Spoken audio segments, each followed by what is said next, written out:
President Trump has asked me to reorganize the federal health agencies, the agencies that have a portfolio that affects human health, which is CDC, NIH, FDA, as well as some of the agencies within the United States Department of Agriculture.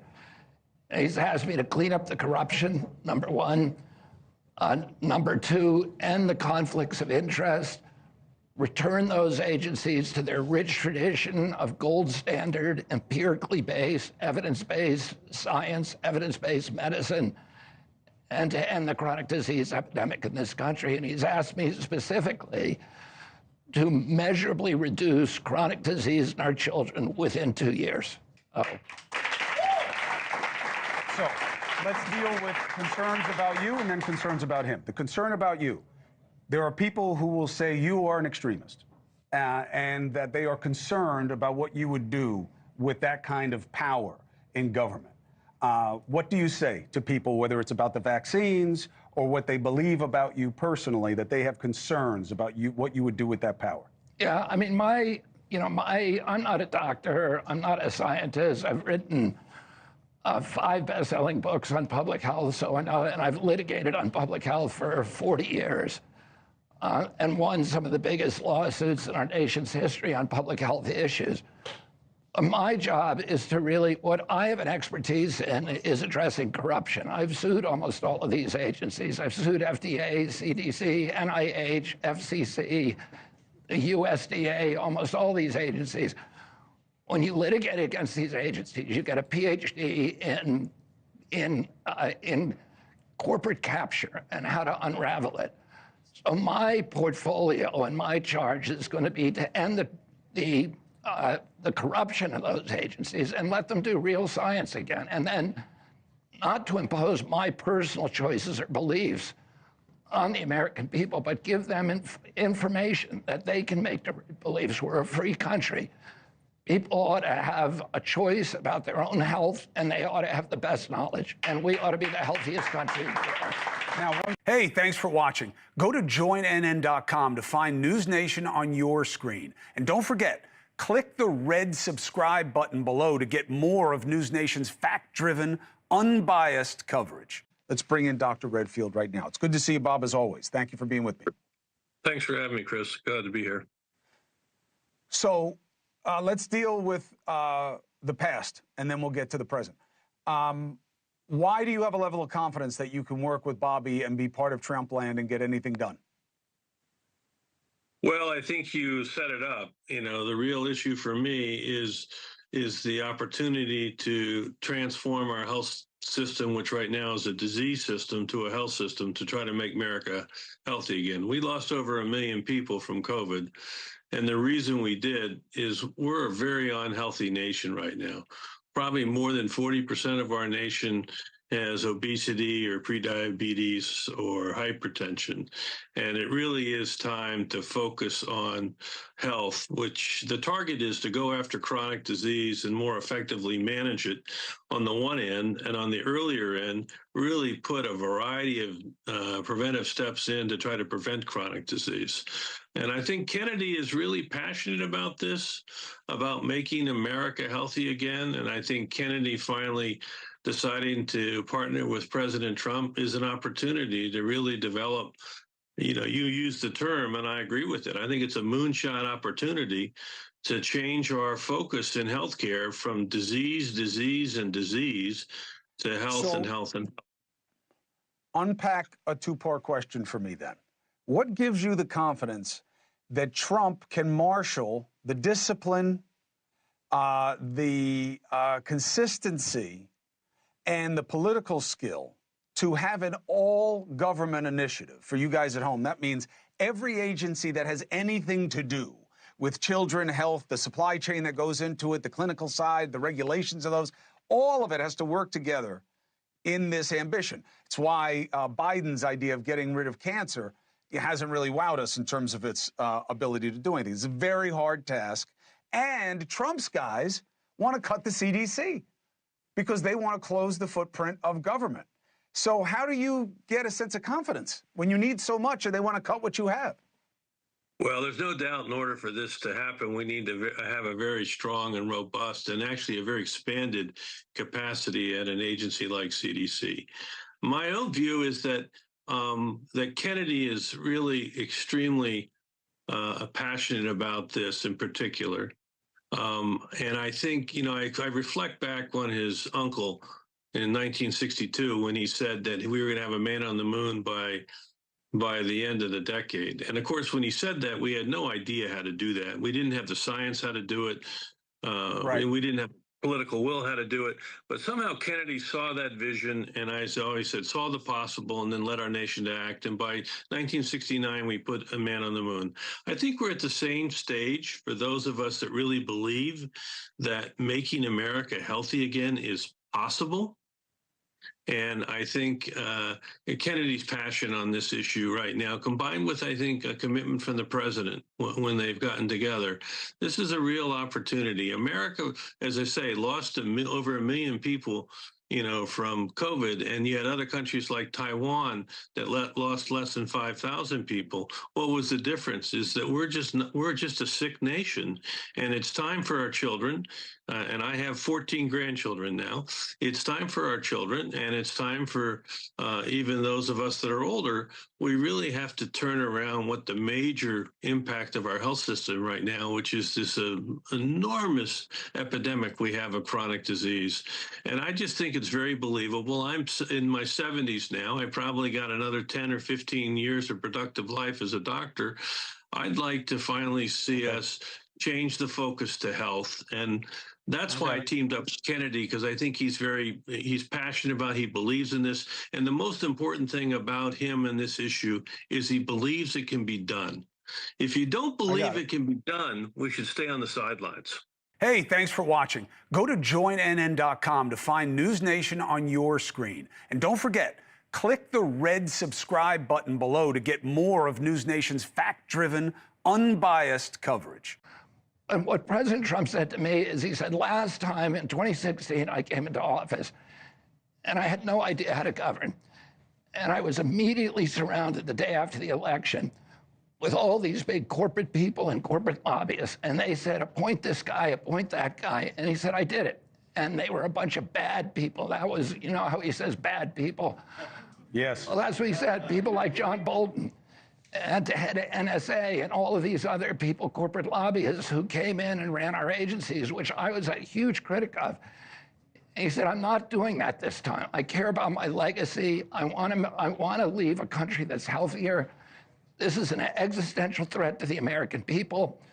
When I was a kid, my uncle was president. 6% of Americans had chronic disease. Today, it's 60%. When my uncle was president, I was a 10-year-old boy. We spend zero on chronic disease in this country. Today, we spend $4.3 trillion. It's existential. 77% of American boys cannot qualify for the military because of a chronic disease diagnosis. When I was a kid, the average pediatrician saw 1 case of diabetes in his lifetime. Today, 1 out of every 3 kids who walks through his office door is diabetic or pre-diabetic. When I was a boy, and today, in my generation, 70-year-old men, 1 in 10,000 of us has autism. Our children, my children, 1 in 34.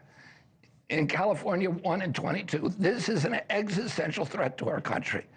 And he said, I want to end it, and I want to leave as my legacy to the American people the end of the chronic disease epidemic and make us, again, like when I was a boy, the healthiest nation in the world.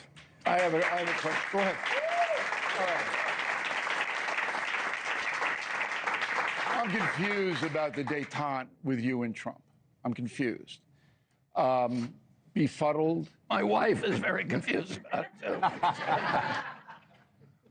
When people say Trump doesn't care about health, as we just heard the question posed, I say, well, he got Operation Warp Speed up faster than any human being could have gotten it up, and everybody got vaxxed. You don't like the vax.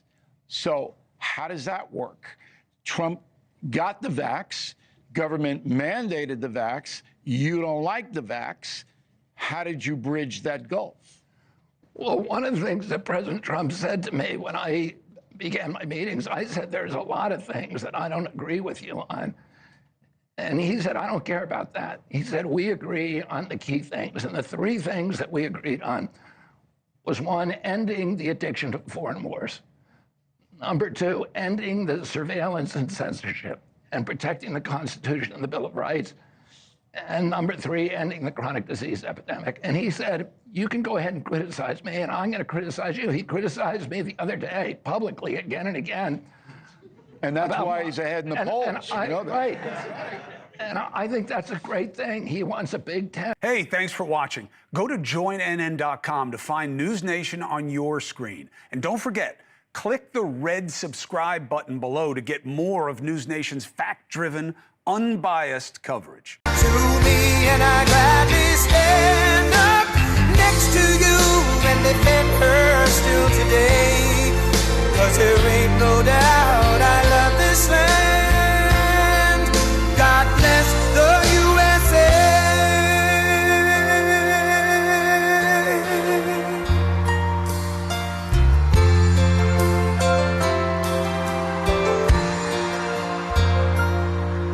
From the lakes of Minnesota to the hills of Tennessee, across the plains of Texas, from sea to shining sea, from Detroit down to Houston and New York to LA, where there's pride in every American heart, and it's time we stand and say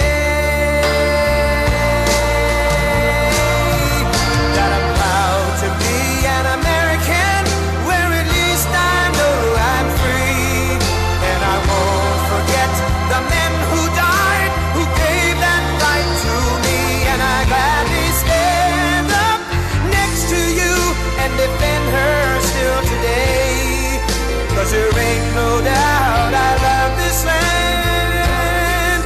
God bless the USA.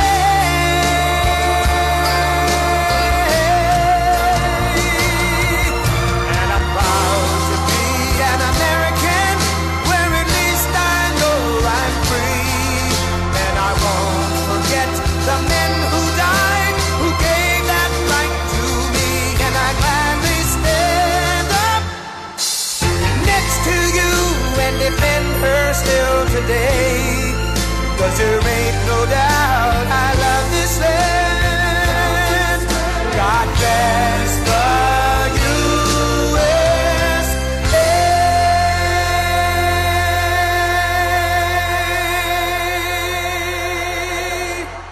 Thank you very much. Thank you.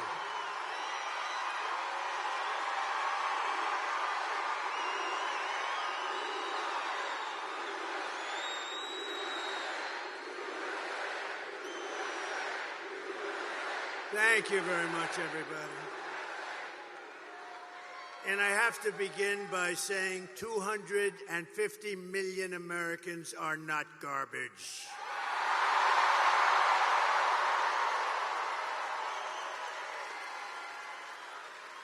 This week, Kamala has been comparing her political opponents to the most evil mass murderers in history. And now, speaking on a call for her campaign last night, crooked Joe Biden finally said what he and Kamala really think of our supporters. He called them garbage. No way. No way. And they actually mean it, even though, without question, my supporters are far higher quality than Crooked Joe or Lion Kamala. Higher quality. Higher quality. My response to Joe and Kamala is very simple. You can't lead America if you don't love Americans. That's true. You can't be president if you hate the American people, which I believe they do. And Kamala Harris is not fit to be president of the United States. In no way is she fit. She doesn't have the intellect, the stamina, or that special quality that real leaders, people like Brett Favre, have. They don't have it. They don't have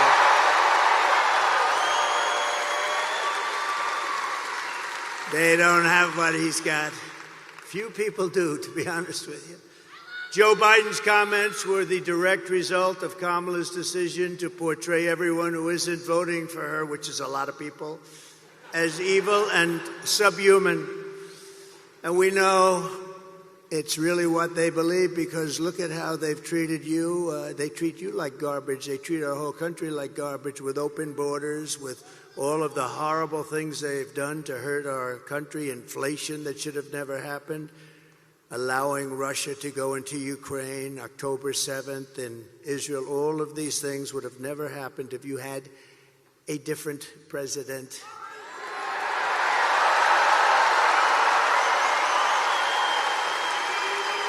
For the past 9 years, Kamala and her party have called us racists, bigots, fascists, deplorables, irredeemables, Nazis, and they called me Hitler. They've bullied you, they've demonized us, they've censored us, they've deplatformed us, and they weaponized the power of our own government against all of us. They've taken your money, they've thrown open your borders to criminals and terrorists, they've flooded your towns with deadly drugs and death. They're incompetent people. They've given your jobs to illegal migrants and sent our blood and treasure to fight in stupid foreign wars where the countries don't even know who we are and where we've never heard of the country. This Tuesday is your chance to stand up and declare you are not going to take it anymore.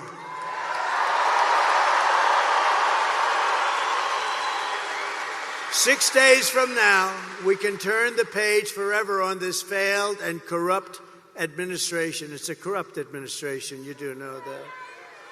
We can declare once and for all that we are done with their hatred.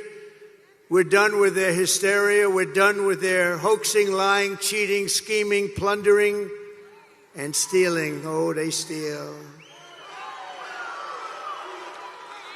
They steal. We're not going to let them divide and destroy America any longer. What we have built is the biggest, broadest, most incredible coalition and the greatest political movement in the history of our country.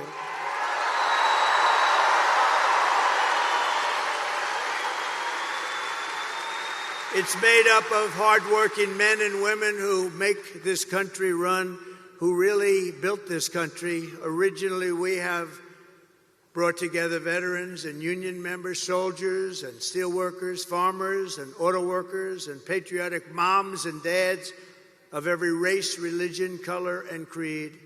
We're welcoming historic numbers of African Americans, Hispanic Americans, Asian Americans, and Arab Americans. And we're uniting Christians and Jews, Catholics and evangelicals, Muslims and Mormons, and everyone who simply wants to do one thing: make America great again.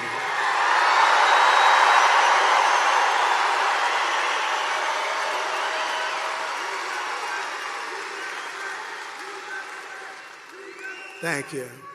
Our campaign has been endorsed by the 400,000 members of the Fraternal Order of Police and every single police group all around our country.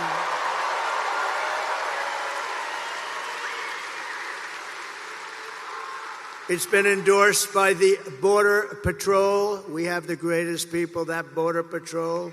Those agents are incredible. They've given me the strongest endorsement you've ever heard. The greatest president ever, they said.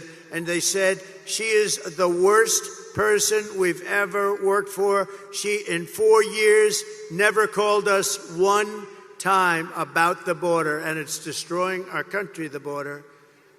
So I want to thank the Border Patrol. I want to thank ICE. I want to thank ICE. They're incredible people.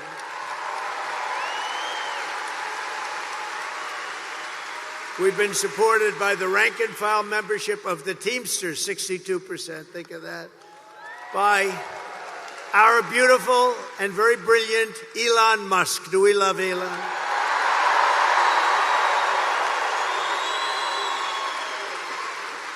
All I know is when that rocket ship came down last week, I said, oh, this is going to be terrible. It's going to crash. Look, oh, it's going to crash. It was coming down this way. And then those jets kicked in. The fire was pouring all over the place. I said, what's going on? And all of a sudden, it started to be perfect, straight, dropped down. Then those arms grabbed it like you grab your little baby, grabbed it. And I said, who the hell pulled off that? I thought it was a science fiction movie, actually. I called up Elon. I said, Elon, was that you? He said, that was me. I said, that's why we love you, Elon. I said, can Russia do that? No, they can't. Can China do that? Nope, they can't. Can the U.S. do it other than you? No, they can't. I said, well, special guy, right? Special guy. Special guy.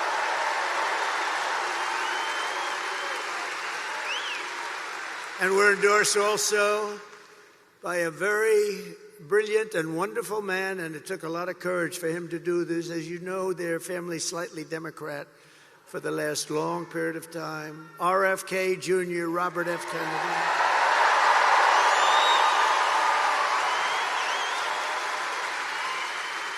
And he's going to be with us, and he's going to make sure our food is safe, our people are safe, our women are safe.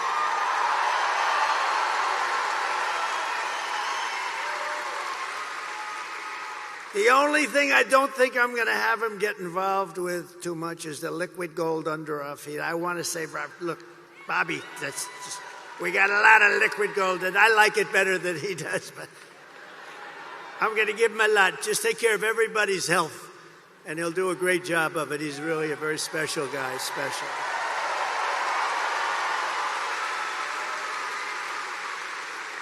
And Tulsi Gabbard, respected by everybody, she just signed on an endorsement and became a Republican. She just became a Republican. And another one is Buzz Aldrin. Now, I didn't realize this. I had respect for him for many years. Great astronaut, great person, highly respected.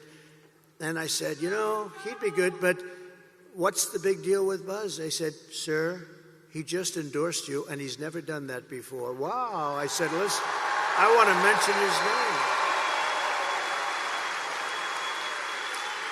And I want to give a special thanks to a man that you may not have heard of, Brett Favre, because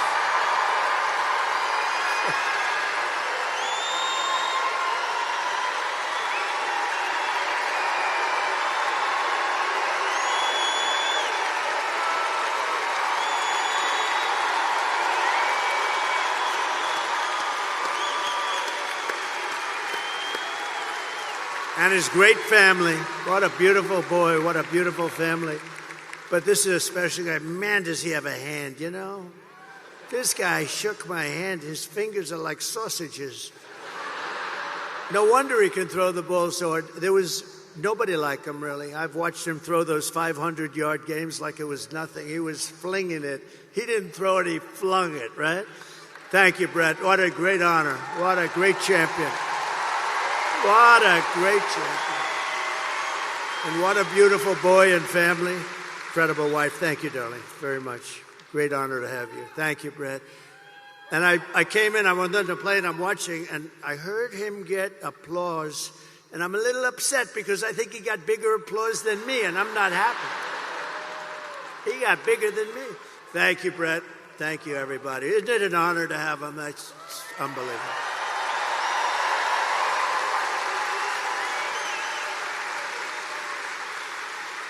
Kamala and Joe call all of us, and them, even them, garbage. I call you the heart and soul of America. You are the heart and soul. You built our country. You know, you built our country. You built it. Far more than they built it, I can tell you that. You built it. And by the way, I want to thank all of our incredible sanitation workers all across America.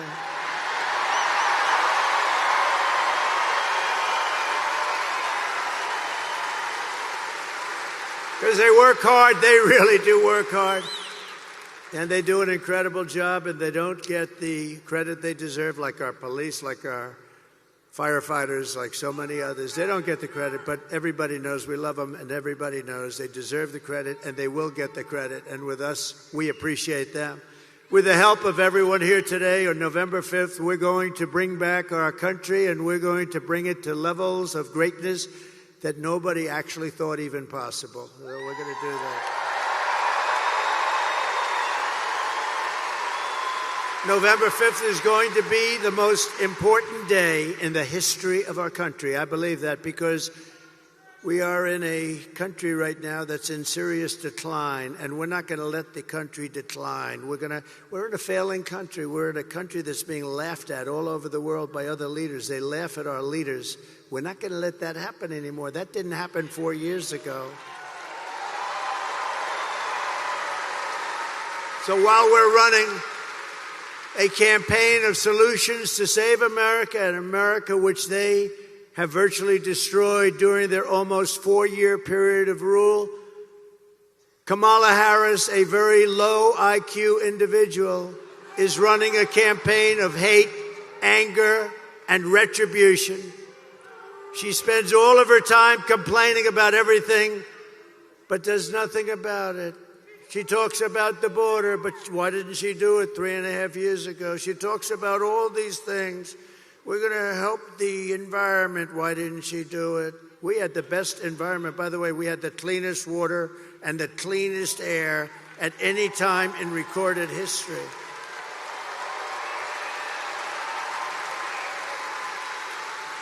She talks about what she's going to do about inflation, which has destroyed our senior citizens and our middle class, what they've done. You know, I had no inflation, and we had the best economy in history. That's a nice combination. But she did nothing about it, or what she's going to get. She's going to talk about how she's going to get the economy going. Oh, I watched her last night. I watched her. Oh, I'm going to get. She didn't say anything. She said, I'm going to get the economy, but she didn't say how. I said how. I said, we're going to bring companies in. We're going to protect those companies. They're going to take advantage of all of the things that we're doing. They're going to hire people at numbers that you wouldn't even believe. We're going to have hundreds and hundreds and even thousands of companies coming in to our country. And I will use a thing called the most beautiful word to me ever. Not quite. Well, let me say this. How about third? Let's put religion number 1 and love number 2. And then we'll put the word tariff number 3. Tariff. They're going to have to pay us to come in and use our wealth and take our jobs and do what they've done. But nobody ever did that except me. China paid us hundreds of billions of dollars. They weren't happy, but I still got along with them very well. And then COVID came, and I wasn't happy. That was a bridge too far. But we had the greatest economy in the history of our country. We took in hundreds of billions of dollars from China and others. And we were just getting started.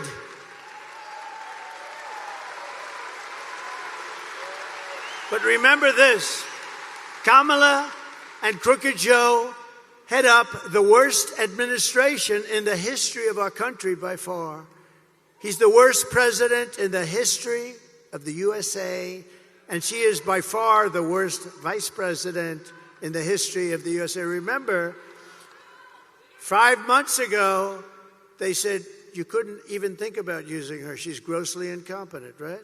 Then all of a sudden, they wanted to get politically correct, and they chose her above 12 other people that, frankly, were much more capable. But what they did to Biden, and I'm no fan of his, but you know what the rumor is? He likes me more than her. Can you believe that? He likes me. He likes me more.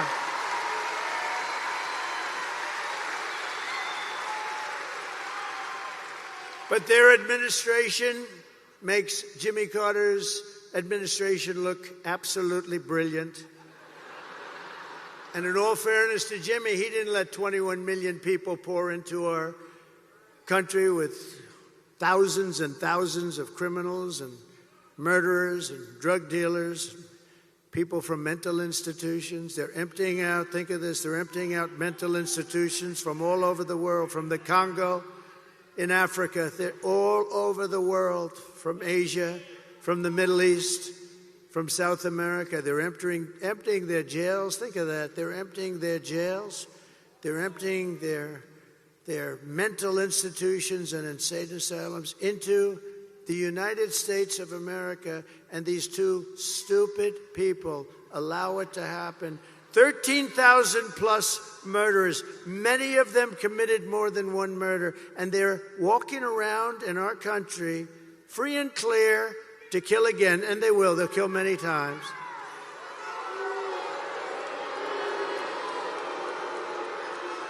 And last night, Kamala made a speech with a lot of paid audience. They had a lot of paid audience. They came in buses, the same buses, all those same buses. You know what that means? They bust people in.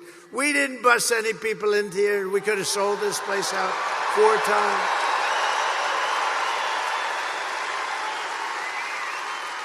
No, they come in, they bus them from someplace, they pay them or something. They bus them in with every bus. Beautiful bus company, I will say. They did a nice job. Bus after bus. And then they leave. They leave before she finishes. But listen, the worst was 4 nights ago. They got Beyonce. Beyonce. They got Beyonce. They said, ladies and gentlemen, they said Beyonce is coming to sing, and she came, but she didn't sing. And then Kamala came on as Beyonce was leaving without singing even one song, and they booed the hell out of both of them.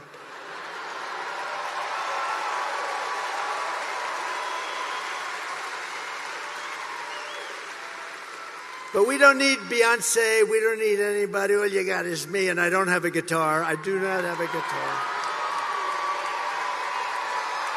But if you look outside, you could have sold this big arena out 4 times. And at Madison Square Garden the other night, you could have sold that great, incredible, look, Madison Square Garden, MSG, the greatest, I think the greatest, right? It's got to be. It's Mecca for the great championships. In the history of Madison Square Garden, they told me, Jim Dolan, everybody, the fantastic, the job they did for us Sunday night, they said, you could have sold this thing 10 times. We've never seen. In all of those years, they had crowds of people, and I don't mean lines, I mean massive groups of people, all the way back down to the Hudson River. We could have sold it out 10 times. And that's just based on what we're saying. But she spoke last night, and it was boring as hell, but I have an obligation to watch it, you know, because she's our competition. We have to win. We can't take it. They would destroy this country. If they won this thing, they would destroy. You'd have 300 million people coming through, not just 21. Can you imagine? Open borders policy for the entire world, for every criminal in the world. But she talked last night, and all she talked about was Donald Trump. Good evening, everyone. Tonight, I will speak about Donald Trump. Donald Trump. Donald Trump. Donald Trump. Donald Trump. Donald Trump. Donald Trump. Donald Trump. Donald Trump. Donald Trump. Donald Trump. Donald Trump. Donald Trump. Donald Trump. Donald Trump. Donald Trump. Donald Trump. Trump.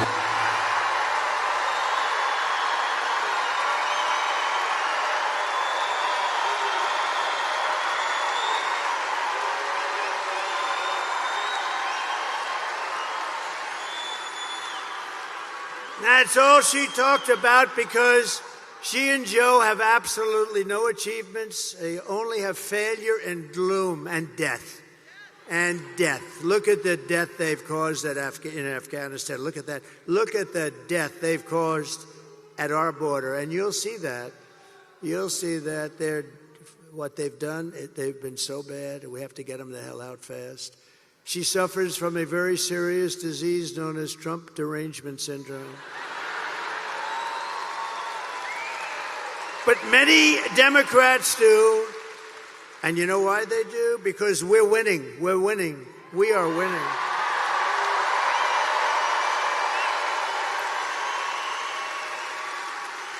So this Tuesday, you have to stand up and you have to tell Kamala that you've had enough. You can't take it anymore. You're the worst vice president. You're the worst border czar. There's never been anybody bad like you. Kamala, you're fired. Get the hell out of here. Get out of here.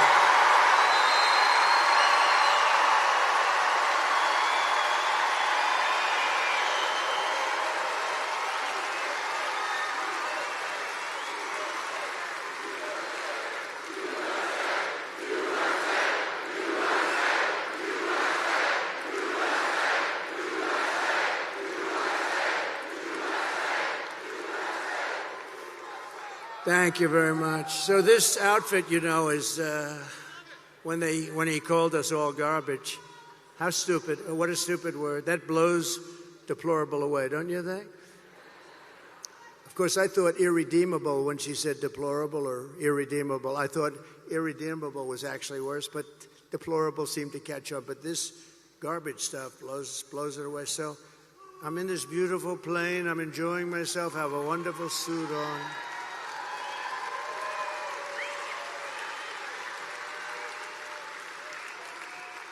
And one of my people came in and said, "Sir, you know, the word garbage is the hottest thing right now out there. The hottest thing out there. Sir, would you like to drive a garbage truck?"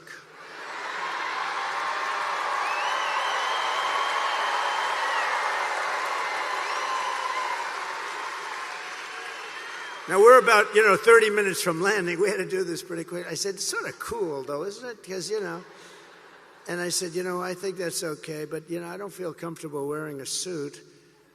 And they pulled up this garbage truck. I don't know how the hell they did it so fast. I have very capable people. They put a big sign on the truck. Did you see it? I think they showed it to you. Yeah.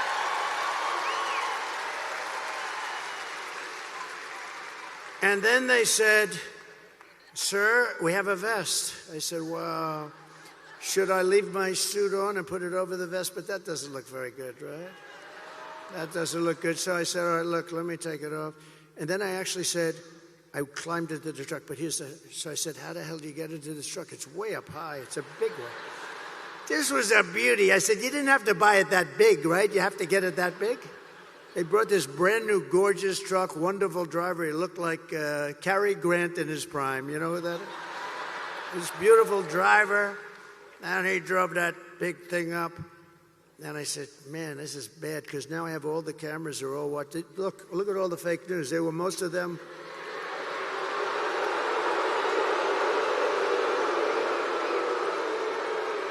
No, most of them, many of them were there. And I'm saying, oh, boy, one little mistake with these guys and your political career is over. You can't even. So I said, "Man, if I don't get up there, this is going to be very embarrassing." These stupid people, they'll say, "He's cognitively and physically impaired." And I can't do that when I'm alongside of this great athlete. I got to get up to that. So look, the first stair is like up here. I'm saying, shit. So I had the adrenaline going, and I made it.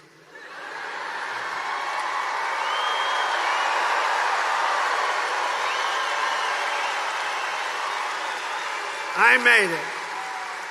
And then I gave a little news conference from the front of the, they asked their wise guy questions and everything. And then we drove about 2 feet. I got out, got into the plane.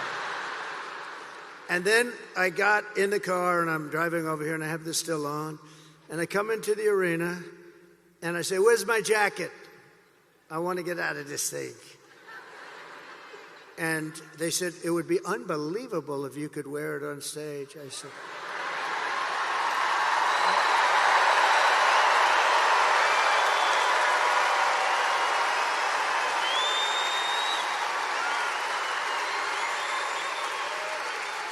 and I said, "No way."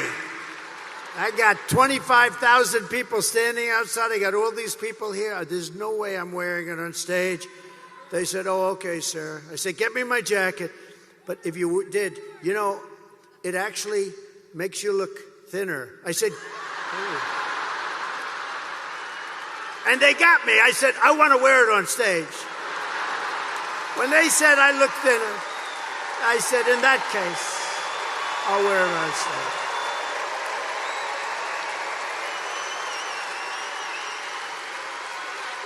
I may never wear a blue jacket again. I may go in this. They said that was the word, that was the key. "Sir, you look thinner." So anyway, we had a little fun about a very serious subject. We had a little fun about a time where our country is not having a lot of fun because we're We're not doing well as a country, but we're going to be doing well very shortly. I promise you that.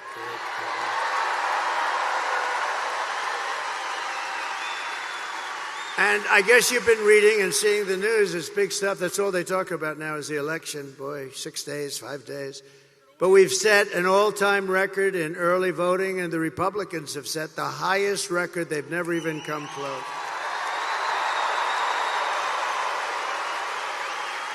And for you that want to know, tomorrow is the last day for you right here. We've been doing great. This is a great state. This is always been good. Remember this. When you're getting ready to pull that lever, I gave you a boat contract just before I left. And this contract, you know where, right? I gave you, correct. I gave you, and you're building the most beautiful boat. And I'll tell you what, you're doing a great job. They're doing a great job. But everybody in the country wanted that contract. It's a big Navy contract, like 28 ships. They're really like yachts. They're like beautiful yachts with a lot of guns on them. A lot of guns and weapons. And I'm a guy, I love beauty. Oh, I love beauty. So I took that ship and I designed the bow a little bit differently. I said, no, it's got to have more of a point. It was like, and they were great. And they're building it, and it's been so successful. It's the most beautiful thing. But I took a lot of heat from other states because everybody wanted that contract, one of the biggest contracts we've given out in a long time for ships. And they're doing a great job. But you better remember, Wisconsin, I gave it to you. I wanted to give it to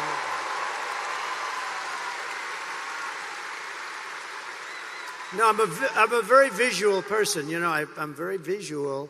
I don't know if that's good or bad, but it's can't help that. And I sort of wanted to redesign it a little bit, and we did, and they were great. They said, well, that's good. And then they looked, they said, you're right, this does look better. It's gorgeous, it's really good. So tomorrow is the last day to request a mail-in ballot, and you still have a few more days to do early in-person voting, but the main thing is to get everyone out and vote, vote, vote. We're going to vote, vote, vote.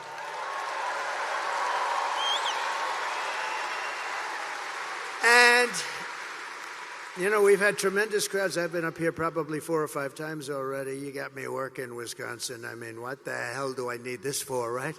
Do I need this? If it wasn't for bread, I would not have done this, okay? No, but look.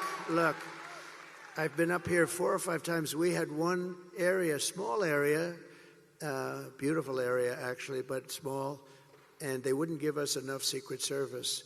We had 71,000 people. We ended up in a room with 900. So we have 71,000 people. You saw that about a month ago. 71,000 people. I had a room like a basketball court for 900 because they don't want to take care of us. But it's been getting better and better. It's a little dangerous being president, I will tell you. I didn't think about that. But I could tell the story that a race car driver, a race car driver, 1% of 1%, right? 0.1%, but 1% of 1%, very little. Bull riders, I think that's a slightly dangerous profession. A little bit more than a race car driver, but very little, much less than 1%. A president, I don't want to tell you the percentage, but this is a very dangerous profession. And if I had to do it again, I would have done it every single time. Because we're going to make America great again.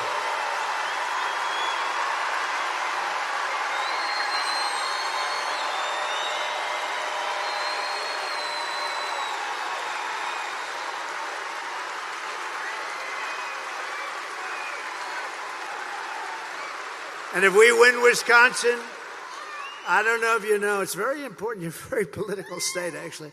But if we win Wisconsin, we win the whole thing. We're going to win the whole thing.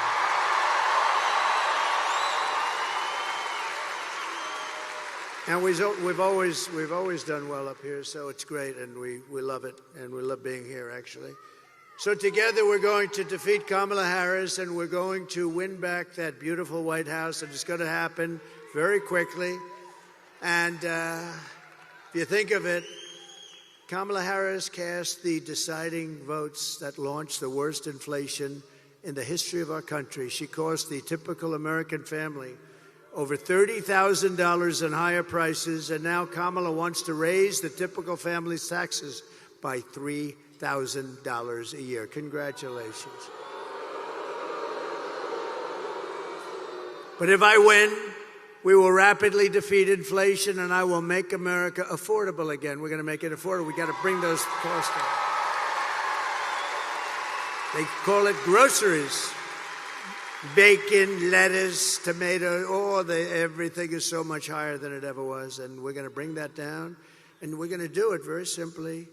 We're going to drill, baby, drill. We're going to bring the energy down, and everything's going to come down.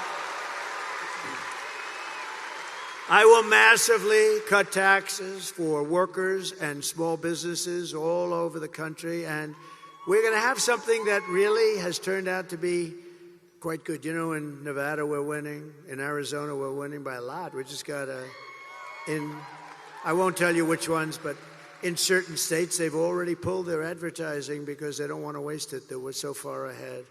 We're so far ahead.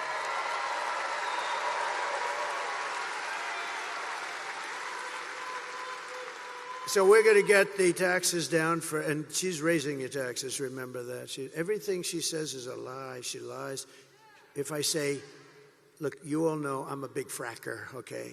I never said we won't frack. I'm a driller and I'm a fracker. She's not a fracker. She has a commercial that says he doesn't want to frack. Just the exact opposite. Boy, what liars. I've never had, even crooked Hillary wasn't this dishonest. And she was damn bad, but she wasn't dishonest like these people. Well, I think they're desperate. They said things, I see these ads, it's the exact opposite. It's like her policies used to be before she changed them a year. She changed 15 different policies. You know, if you're a politician, you might get away with one, but 15 policies. She loves transgender operations all over the place. Everybody should have one. She loves men playing in women's sports, isn't that great? And she loves open borders where people can pour into our country. But now she's changed that about a year ago. She changed it, and so good. In fact, I think I'm going to send her your MAGA hat. Can I have your MAGA hat? Are they the greatest? Is that the greatest? It's like a sea of red.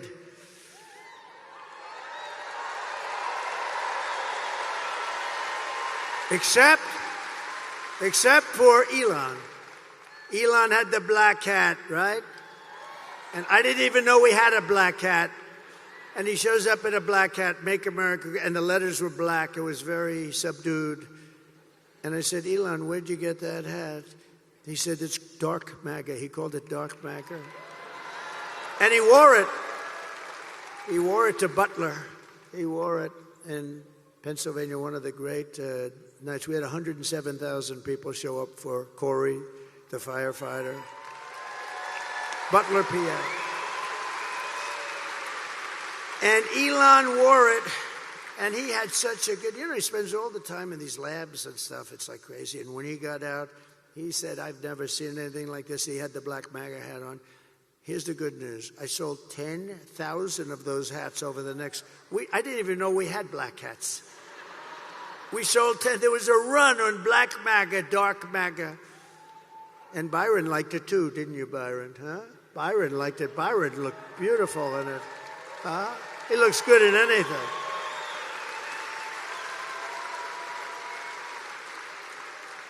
So that was something, I'll tell you. But that was an incredible salute to somebody that deserved it. A big Trump fan. And we raised him a lot of money too. We raised the family a lot of money because he deserved it.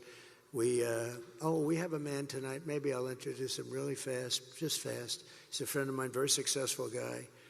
And I've known him for a long time. He's a member of a place called Mar-a-Lago. Nobody's ever heard of it. But he said, sir, do you mind if I give some money to the widow of Corey, the firefighter? I said, absolutely you should, because Corey had a great career, but it's not exactly, the money doesn't exactly flow in, right?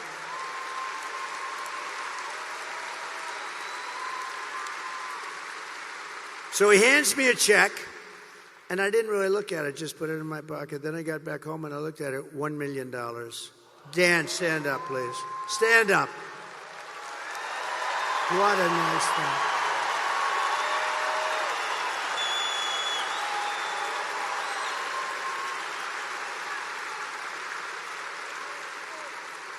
And then we raised another $4 or $5 million for the family, and also for the two gentlemen that took hard hits. They took hard hits too. The doctors were incredible up there. These guys took 2 hard hits. These were big Trump fans and MAGA fans more than even Trump fans, and they know what we're doing is right. But boy, they got hit. But they were, in fact, we thought we lost 3 people, and they made it. And we're giving them something substantial, but we wanted to take care of them all. So Corey was gone immediately, but it was amazing. But I want to thank you, Dan. That was nice, Dan. So we're going to have, in addition to taking care of our workers and lowering the taxes, we're going to also have no tax on tips, no tax on overtime, and no tax on Social Security benefits for our great seniors.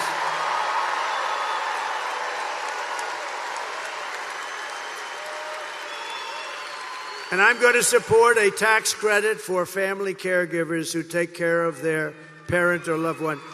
And they deserve it, right? They deserve it. They're great. You know, if you didn't have people like that, you wouldn't have enough hospitals in this country. They do a job that's incredible, and they do it out of love. You don't have to worry about it. They do it out of love. So we're going to work on a good tax credit for them. We're going to get it done, too. So I will terminate the Green New Scam, and I will cut your energy prices in half. Within 12 months, your energy prices will be in exactly half. 50%. 50%. 50. To bring back millions of jobs, we will give our companies the lowest taxes, the lowest energy costs, the lowest regulatory burdens, and free access to the best and biggest market on the planet. It won't be that way for long if we have idiots running it. It won't be that way. But right now we can say it. But only for those who make their product here in the USA and hire American workers for the job. They're the only ones that do. And if these companies don't make their products here, then they will pay a stiff tariff when they send their products into the United States for the privilege of competing with our workers and our now protected companies. We're going to protect these companies so they don't leave us like they have been doing for 50 years. And we'll also pass the Trump Reciprocal Trade Act. That's if China or any other country charges us 100 or 200% tariff or tax, then we will charge them a like 100 or 200% tariff or tax, called an eye for an eye. And you'll see everything just disappear. I will never apologize for defending America. I will protect our workers. I will protect our jobs. I will protect our borders. I will protect our families. And I will protect the birthright of our children to live in the richest and most powerful nation on the face of the earth.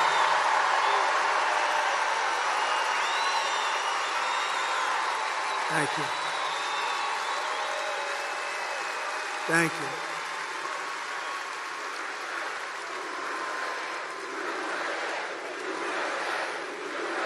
Thank you. Get out and vote. And as we rescue our economy, I will also restore our borders. We're going to have a border. We had the strongest border. Wait. Bring down my all-time favorite chart. Bring it down. In history.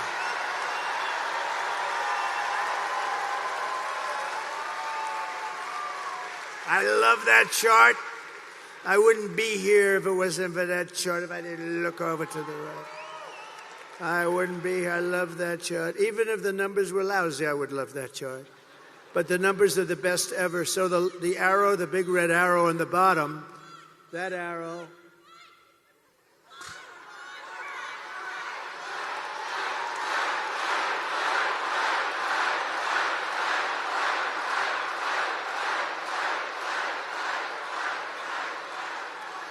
That's an aggressive youngster. He's going to go places. He's going to go places. But that's my last day in office, and you look at what's happened. That was a Elon rocket ship after that day. Look what happens to that chart. Look what happens to that chart. That was the lowest illegal immigration that we've had. All they had to do, Biden, when he went to the beach, all he had to do is leave it alone. We had remain in Mexico. Nobody could come in. The head of Mexico, president, said to me, of course we won't do that. No. I said, you will do it. You will do it. He said, no, we won't let them remain in Tijuana. Hundreds of thousands of people coming up, pouring through our borders with the past administration. I said, no, you're going to do it. He said, I'm not going to do it. And we had a good relationship. I liked the guy. He was a socialist, but that's okay. And I said, no, you're going to do it, because if you don't do it, I'm going to put 100% tariff on everything you're selling to us. And you're going to, and he said, what do you mean 100? I said, well, I'll start off at 10. I'm going to raise it to 20, then 30, then 40, then 50, and I'll stop at 100, I promise. That's more money than anything you ever heard. And he said, Donald, I would love to do as you request. I would love to. It'd be my great honor to have a policy of remain in Mexico. Over the past 4 years, Kamala has orchestrated the most egregious betrayal that any leader in American history has ever inflicted upon our people. The most egregious. It's disgusting what she did. She's violated her oath and eradicated our sovereign border and unleashed an army of migrant gangs. They're waging a campaign of violence and terror against our citizens like we've never suffered before. We've never had this before in our country. It's an invasion, ladies and gentlemen. It's an invasion. Kamala has imported criminal migrants from prisons and jails, from insane asylums and mental institutions all over the world, from Venezuela to the Congo, including savage criminals who assault, rape, and murder our women and girls. Anyone who would let monsters kidnap and kill our children does not belong anywhere near the Oval Office.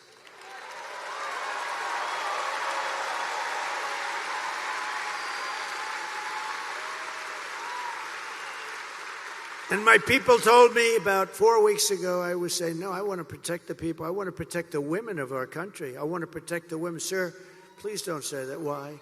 They said, we think it's very inappropriate for you to say. I said, why? I'm president. I want to protect the women of our country. They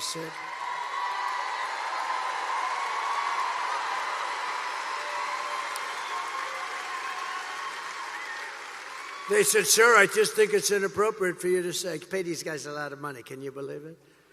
I said, well, I'm going to do it whether the women like it or not. I'm going to protect them.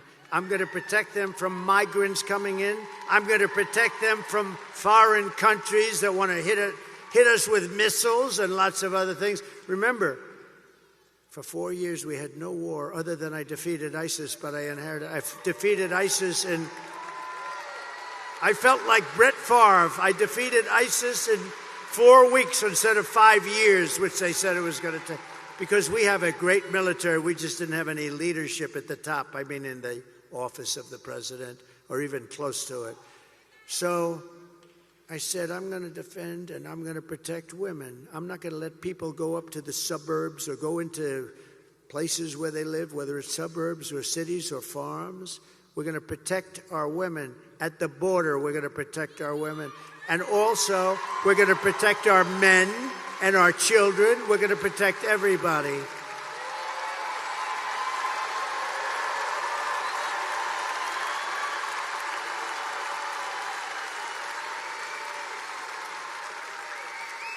Is there any woman in this giant stadium who would like not to be protected? Is there any woman in this stadium that wants to be protected by the president?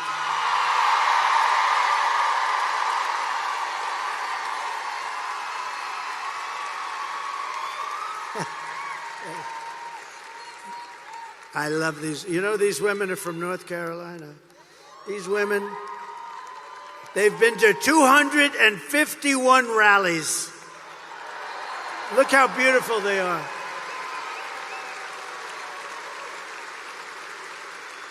And they're all happily married. They're beautiful husbands. I saw them once.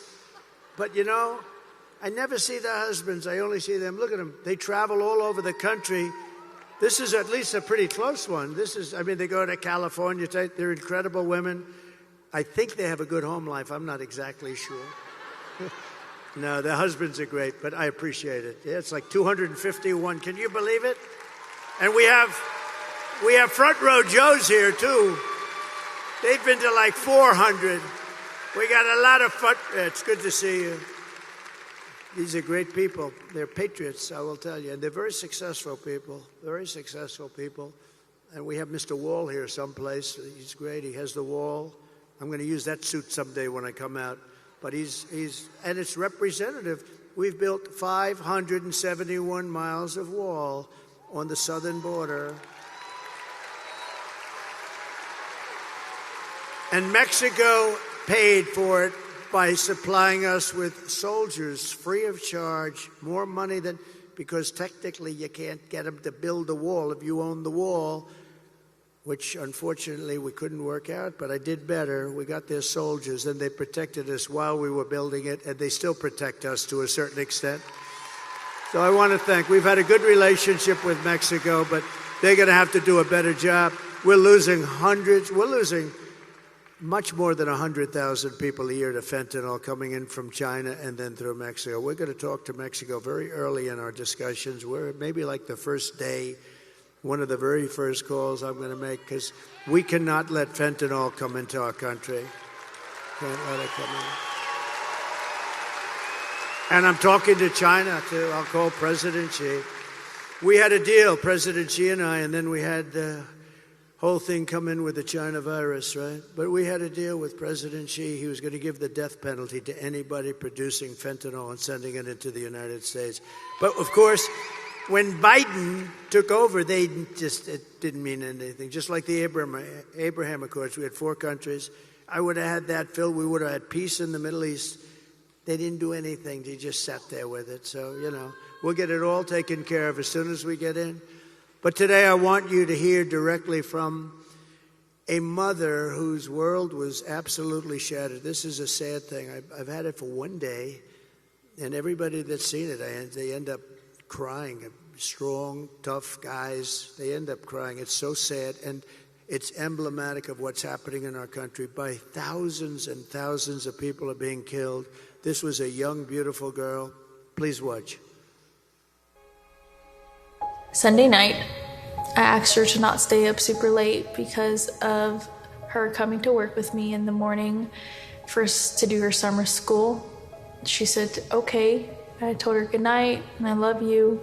I went to bed, not realizing that that was going to be the last time I saw her.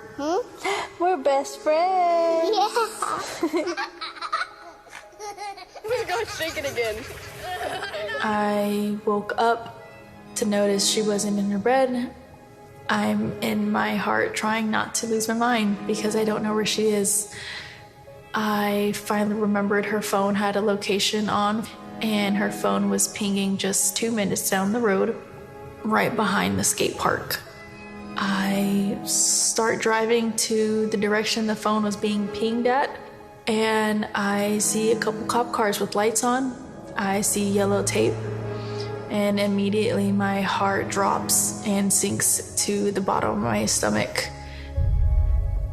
My daughter's hands and ankles were both bound. She was strangled to death, left with no pants.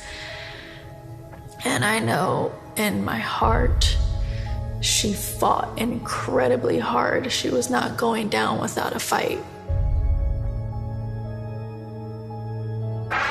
We begin with 2 men we're learning are charged with capital murder tonight, accused of killing a 12-year-old girl. Police say these men strangled her before dumping her into that creek. Both men were in the country illegally. Apprehended, then released by Border Patrol less than 3 weeks before Jocelyn's death. The men accused of killing Jocelyn Nungare are affiliated with the gang known for brutal violence. Kamala Harris was in charge of immigration in our borders. If we had better border policies and not open borders and not these catch and release policies, I truly believe this all could have been prevented. under her being vice president of this country, my daughter's life was ripped away from her. She had her entire life ahead of her. Happy birthday, dear Jocelyn. My daughter is 6 feet in the ground based off of policies that she allowed to keep. Kamala Harris did have one job, and she not only failed, not me, she failed my daughter. She failed Jocelyn. You know, she was only 12. President Trump reached out, gave me his sincerest condolences as not a former president, but just as a father, someone who cares. I believe Donald Trump needs to be back in office. I can at least know that my next child will be safe in this country.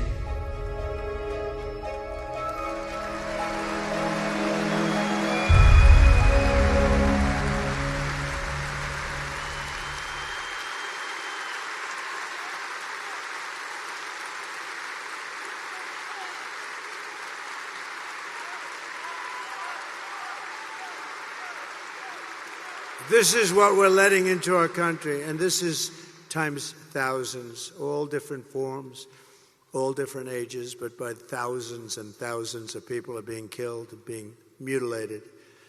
The day I take the oath of office, the migrant invasion ends and the restoration of our country begins. Thank you.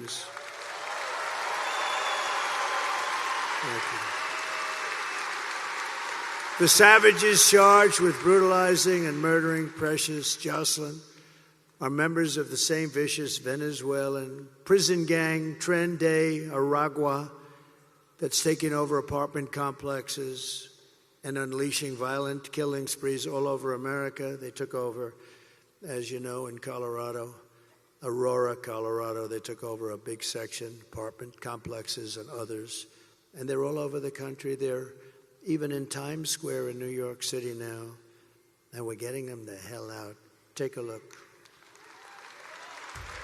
Open borders, deadly consequences. Border crisis. Record high crossings are putting a strain on cities across America. It is a full-blown invasion. Armed Venezuelan gang members storming an apartment complex in Aurora, Colorado. When people talk about migrant crime, this is what they're talking about. San Antonio, Texas, just one of the latest cities to have apartment complexes taken over by members of the Venezuelan gang. Biden and Harris had created a program to bring them in under humanitarian parole. I am in favor of saying that we're not going to treat people who are undocumented across the border as criminals. More than 13,000 illegal immigrants convicted of murder have been released into the United States. My 20-year-old daughter, Kayla Hamilton, was murdered in her own room. Kayla's murderer was apprehended by Border Patrol crossing illegally into the U.S. Kayla's murderer had been improperly released into the United States. Abolish ICE. Yeah, we need to probably think about starting from scratch. More than a dozen people suspected of being Tren de Aragua gang members right here in San Antonio. The gang members had been terrorizing the apartment complex. New details in the murder of Laken Riley. The illegal immigrant suspect, who cops say committed the heinous murder, is a Venezuelan national. And was paroled and released into the country by the Biden administration. If they'd all been properly vetted, that probably wouldn't have happened. 2 men investigators say are in the country illegally from Venezuela are charged with capital murder in the death of Jocelyn Nungaray. Martinez Rangel wrapped his arms around Jocelyn's neck, took off her pants, and climbed on top of her. Later strangled Jocelyn to death and then tied up her hands and feet. Court documents suggest a group of men arrested for beating and robbing a Dallas woman last month are members of a Venezuelan street gang. The men threatened to cut off her fingers if she did not cooperate. Manuel Hernandez was booked by Colleyville police just 2 days earlier and released the day before the robbery. A Peruvian gang leader who is wanted for 23 murders. He was arrested by Border Patrol near Roma, Texas, then released into America. This is what we're letting into our country. With no control whatsoever. We have no idea who they are. They don't check them. There's no vetting. There's no nothing. They're coming in at levels that we've never seen before. Last month, I was in the beautiful small town of Prairie du Chien, Wisconsin, where police arrested a Tren de Aragua gang member who crossed Kamala's wide open border. Just come on in. and then came into your state and held a mother and daughter captive against their will and sexually assaulted them again and again and again, and did great harm to both. Just last week, an illegal alien driving an SUV hit a 60-year-old retired Green Bay police officer as he was helping two drivers by the side of the road. Instead of helping his critically injured victim, the illegal alien, who had a can of beer in his passenger seat and lots of cans of beer and plenty of other things in the car, got out of his car and ran away, leaving the retired policeman to die and bleed to death.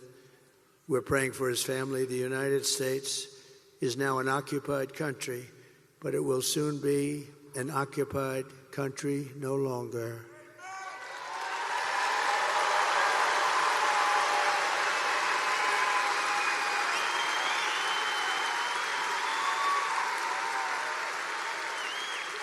November 5th, 2024 will be Liberation Day in America. And on day one, I will launch the largest deportation program in American history. We have no choice. It's not sustainable for any country. It's not sustainable what's happening to us. I will rescue every city and town that has been invaded and conquered. We are being invaded, and we are being conquered, just like it was a military operation. And we will put these vicious and bloodthirsty criminals in jail or kick them the hell out of our country very rapidly.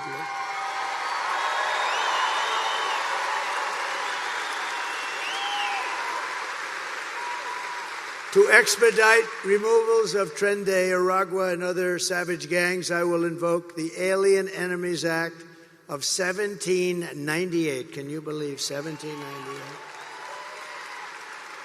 That's when we had people that wanted to protect their people. I have to go back a long way.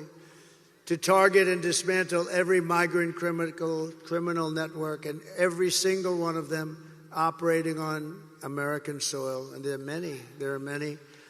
And if they come back into our country, it's an automatic 10 years in jail with no possibility of parole.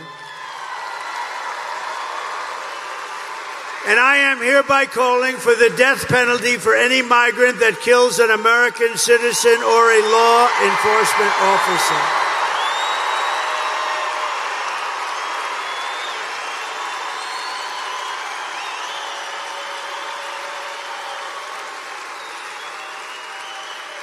And I will immediately ban all sanctuary cities in the United States of America. They'll be banned. With their open borders, they're going to destroy your Social Security and Medicare. They're destroying your Social Security and Medicare. They are going to do it, and I don't think they care. But I'm going to save it all, and I'm going to, more importantly and most importantly, we're going to save our country. We're going to save our country. Kamala's gross incompetence. Her gross incompetence disqualifies her from being President of the United States of America. She's incompetent. Everyone knows it. No one respects her. No one trusts her. No one takes her seriously. And to make her president would be a gamble with the lives of millions and millions of people. She would get us into a third world war. She doesn't know how to talk to these people. They would laugh at her. They would laugh at her because she's so grossly incompetent to do the job. She's not going to be able to do the job. And everybody that knows her agrees. And 5 months ago, they said there's no way she could be running for president. She's incompetent. And then she runs, and because she's a member of this savage machine known as the Democrat Party,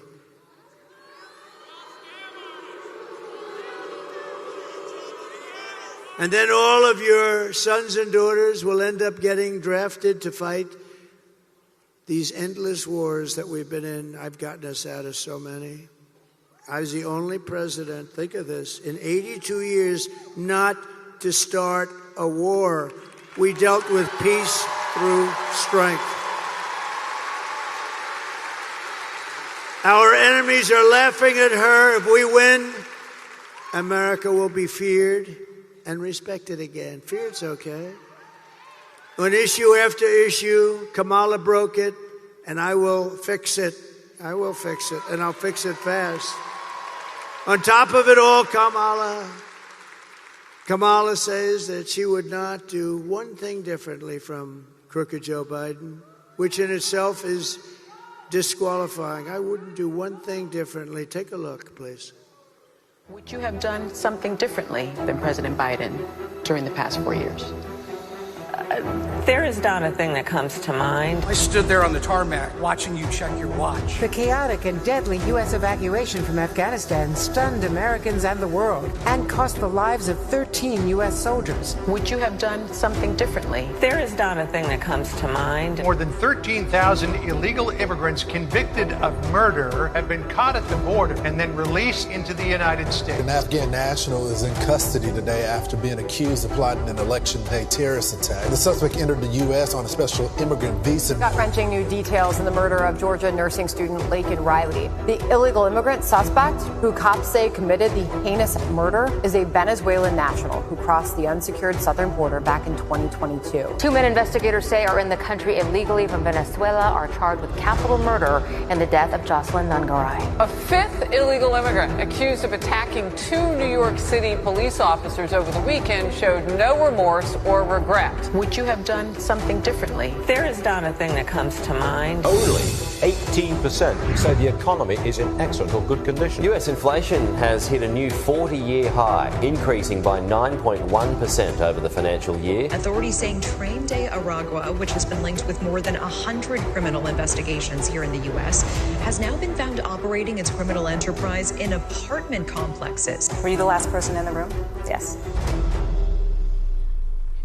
Thank you.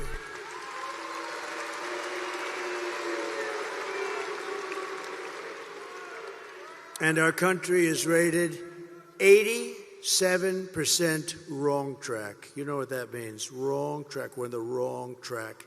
The country knows it, and that's why we should have absolutely, nobody's ever had a score like that in one re-election.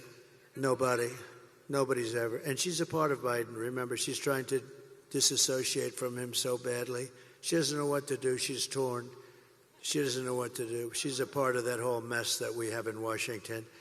And I will tell you that if you want to end this disaster, you have to get out and vote. We all have to get out and vote, vote, vote. I'm thrilled to be joined by all of these great people from the Green Bay area and Wisconsin area. And again, I want to thank Brett for being here and for giving me that really incredible tribute of an endorsement. I'm not going to ask him to come up. He made such a good speech. I watched it. Brett made such a good speech. I don't know if he could do that again. Brett, you did so good. I'd let you do it again, but I think you hit it perfectly. What do you think? We love you, Brett. Thank you. We love this guy. Man. He's something. Oh, that arm. Boom, boom. What a player. What a great guy. I think he's beyond as a person. I think he might even beyond what he was as a player, but that's pretty hard to do. Thank you very much, Brett. Great honor to your family. Thank you. We're also joined by Brett's incredible wife, Deanna, and that son is so good. He's a great soccer player. The son, Taylor, thank you very much. Look at him, he's a little shy. He's a little shy. He's a good soccer player right here, who I think is that's an incredible family. As you know, she fought breast cancer. She won her battle, and she's been an inspiration. She's been an inspiration to everybody. You have been an inspiration. I've heard that. A lot of people, they said that. Thank you, Deanna. Beautiful. Thank you very much. Also with us is another Green Bay football phenom, running back. You may know the name, Quadzilla, the Quad Father, A.J. Dillon. I got to meet him backstage. Get healthy soon, A.J. Get healthy soon. Look at this guy.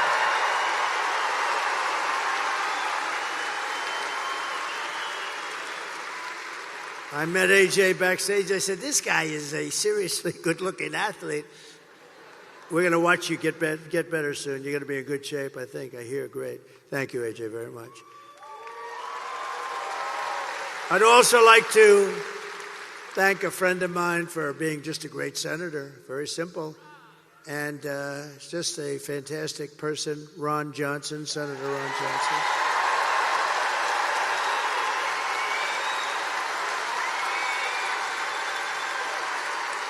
Great. He's great. And a future great one, he's going to work together. What a tandem. Eric Hovde, and he's doing terrific.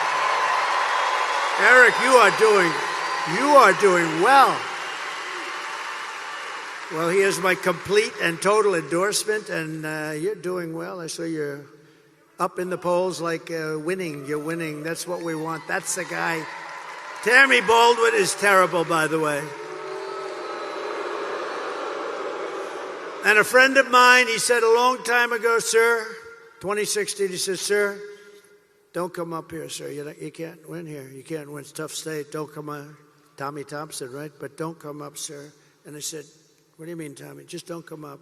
Look, if anything changes, I'll let you know and you'll come up. But don't waste your time. You have to win other states. This is 2016. I was sort of insulted, but I figured, what the hell? Who knows better than Tommy Thompson, right? About 4 weeks later, I had a couple of good weeks. I get a call, it's Tommy Thompson. Sir, it's time for you to come up, get up here quickly. And we won Wisconsin. Tommy Thompson. You remember that, Tommy? You remember that?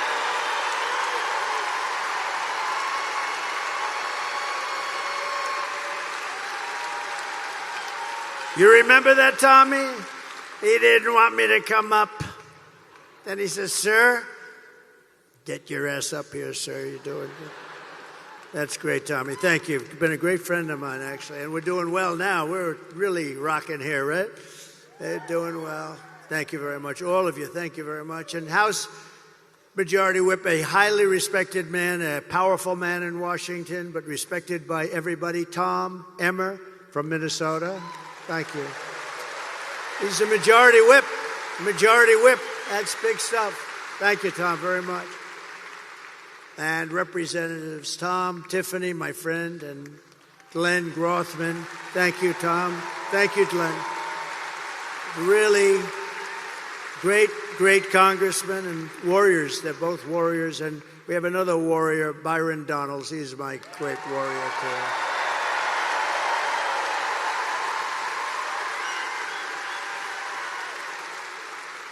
Great guy. All great people. Congressional candidate who's doing really well, Tony Weed. Thank you, Tony. Thank you, Tony. Tony, you're doing well. He's a winner. And my son-in-law, Michael, who's helped us so much in this campaign, he's been great. I want to thank him, and I want to thank his father and the chairman of the Wisconsin Republican Party, Brian Schimming. Wow, have you been good. Brian, I got to watch his speech on the plane just coming in before I got into the garbage truck. I had a choice, watch your speech, so I delayed the garbage truck a little. You were fantastic, thank you. We're doing well, we're going to win, Mr. Chairman, right? We're going to win, we're going to win. Thank you, Brian, very good. Great job. So just in conclusion, here are the facts. Kamala is a radical left Marxist, rated even worse than crazy Bernie Sanders or even Pocahontas herself, Pocahontas. She destroyed our economy. She was an original creator of defund the police movement. And anybody who wants to defund the police for even 1 week or 1 day or 1 second is not worthy of being president of the United States of America. Kamala vowed to abolish ICE, our great ICE heroes. We don't have ICE, so we don't get the tough ones out. These are tough people that love our country. They're incredible.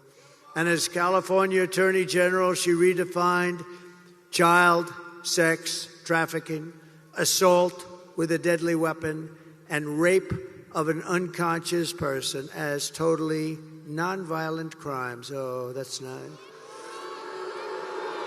She pledged to confiscate your guns. Would anybody like to give up that gun? I don't think so. I don't think so. And endorsed a total ban on handgun ownership. No more handguns. Let her explain that one. This woman should not be running. By the way, she came in last. You know, she ran against Biden. She came in last, absolutely dead last. She got no votes. He got 14. Whether you like him or not, he got the nomination. They took it away from him like you take candy from a baby. She even called for free sex changes for illegal aliens in detention. And at taxpayer expense, by the way. And she lied about working at McDonald's. I think that's a big thing, too. With your vote this November, we are going to fire Kamala and we are going to save America. We will cut your taxes, end inflation, slash your prices, raise your wages, and bring thousands of factories back to America. And in fact, we're going to bring a lot of them right back to Wisconsin with all those jobs. We will build American, we will buy American, and we will hire American. I will end the war in Ukraine. Would have never happened if I was president. Would have never. Vladimir would never have done that. I will stop the chaos in the Middle East. October 7th would have never happened. All those people would be living today. And I will prevent World War III. We will crush violent crime and give our police the support, protection, resources, and respect they so dearly deserve. We will strengthen and modernize our military. We will build a missile defense shield all around our country, all made in the USA and a lot of it made right here. We will rebuild our cities, including our capital in Washington, D.C., which is in horrible shape, making them safe, clean, and beautiful again. We will teach our children to love our country, to honor our history, and to always respect our great American flag.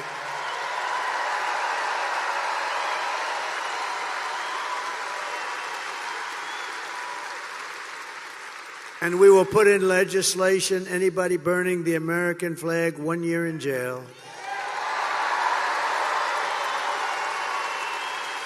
We will get critical race theory and transgender insanity the hell out of our schools and fast. And we will keep men out of women's sports. I will defend religious liberty. I will restore free speech. And I will defend the right to keep and bear arms. Your Second Amendment will be safe. After years of building up foreign nations, defending foreign borders, and protecting foreign lands, we are finally going to build up our country. We're going to defend our borders, and we are going to protect our citizens. We are going to protect our land. We are going to protect our country.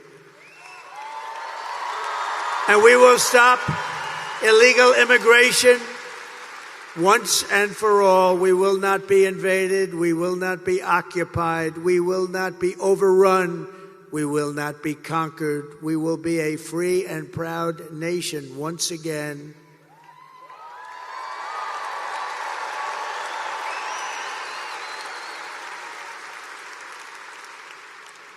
We are being invaded. It's incredible. Think of it. We're being invaded by massive numbers. Very little difference between this invasion and the military. They don't wear a uniform. That's about the primary difference. Everyone will prosper. Every family will thrive, and every day will be filled with opportunity and hope and loaded up with the good old American dream. We're going to have the American dream back. But for that to happen, we must defeat Kamala Harris and stop her radical left agenda, and we have to have a landslide that is too big to rig. Got to make it a landslide. For the past 9 years, we have been fighting against the most sinister and corrupt forces on earth. With your vote this election, you can show them once and for all that this nation does not belong to them. This nation belongs to you. It belongs to you. It was hardworking patriots like you who built this country. And 6 days from now, it is hardworking patriots like you who are going to save our country. You're going to save our country. After all we have been through together, we stand on the verge of the 4 greatest years in American history. We can do that. We can do that. It seems so unlikely. It seems unlikely, but we can do that. With your help from now until Election Day, we will restore America's promise and we will take back the nation that we love. We are one people, one family, and one glorious nation under God. We will never give in. We will never give up. We will never back down, and we will never, ever surrender.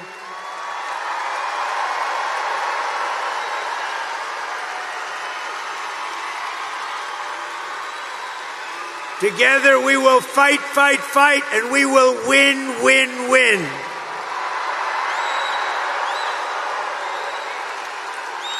November 5th will be the most important day in the history of our country. We're going to turn things around, and together we will make America powerful again. We will make America wealthy again. We will make America healthy again. We will make America strong again. We will make America proud again. We will make America safe again. And we will make America great again.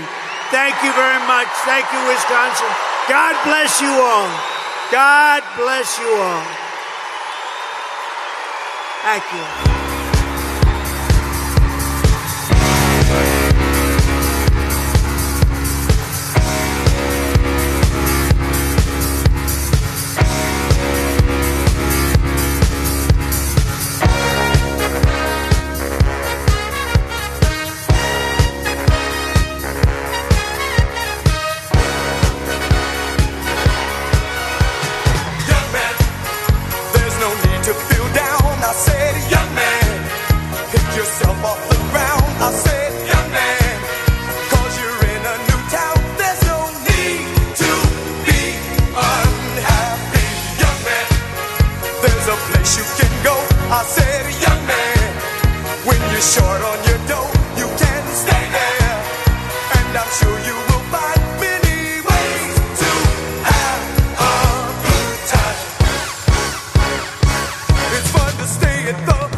How's that?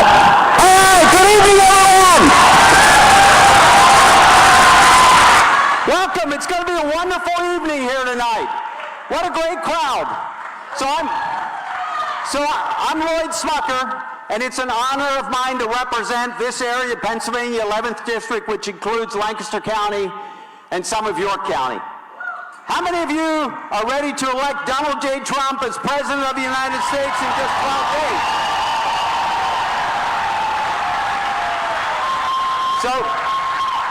So I have a number for you, 958. Anybody know what that is? That is the additional cost for every Pennsylvania family due to the policies of this administration per month. Per month. 5 minimum is right.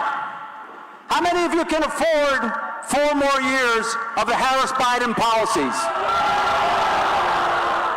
I don't see one hand in this place. We have 12 days, folks, November 5th. And in fact, you don't even need to wait for November 5th. You can vote now. Early voting is going on. How many of you voted so far? Yes! That's a lot of people. And there's a lot of people who haven't, and you can go vote. Go to swampthevote.com. Take that down, swampthevote.com. It'll tell you where you can vote. And if you're in Lancaster County, you can even vote on Saturday. They're opening up the courthouse between 8 and 12 on Saturday, so you can vote early. I do have an announcement. So this will be a special fireside chat this evening. Take out your phones. This will be a part of a TV special on Dr. Phil's new television network, Dr. Phil's Merit TV. So you're going to be on TV.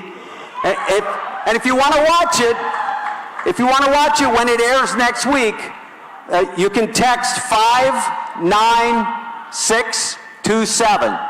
Again, text 59627. You'll get an auto message with a link on all the different ways to watch. You'll get that, 59627, and you'll be part of the show next week. So I already mentioned Harris's economic policies that have caused the horrific inflation that we've seen. We've also seen what's happening at the border, Kamala's actions or lack of actions at the border. We're seeing we're in the worst place in the world, the worst security in the world since World War II as a result of the weakness of this administration. We need a change. The American people are worried. They're anxious, and in fact, it's not just economics. The American people's health is declining as well. As I said, people are worried and anxious. We're seeing a rise in anxiety, in depression, even in suicides are skyrocketing. We're seeing the American people, again, worried about their future, and that's why I'm so excited that in addition to Trump's policies of making America great again. We're going to make America great again? He's also prioritized making America healthy again. You know, it wasn't long ago that we led the world in the health of our people, in how long we lived, but that has changed. We now are sicker, and we live less long than many other nations around the world. You're seeing chronic disease on the rise. About 40 million people in America today have diabetes. Almost half of Americans are obese. We're a sick nation, folks. It's time that we focus on making America healthy again. And by the way, the president accomplished a lot when he was the 45th president. He prioritized research and development. He passed the Right to Try Act, which gave terminally ill patients the access to life-changing illness, life-saving illness.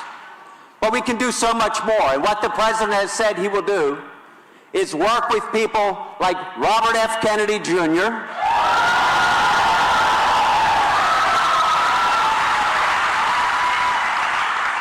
and who's going to work alongside Dr. Phil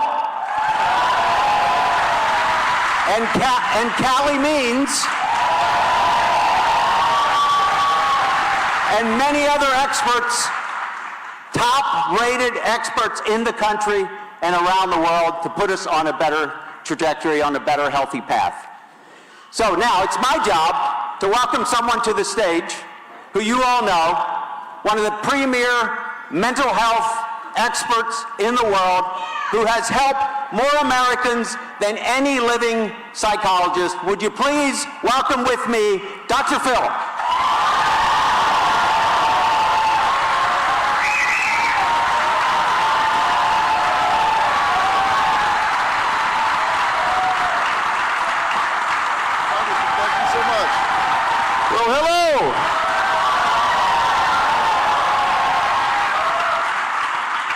Well, good evening. You guys look just like you do when I'm on TV. And you are going to be on TV, by the way. You're going to be on Dr. Phil's Merit TV, so if you're with somebody you shouldn't be with, now's a good time to move. Really good time to move. Thank you so much for being here. This is an important night, and we're talking about important things, and that's why I came here tonight.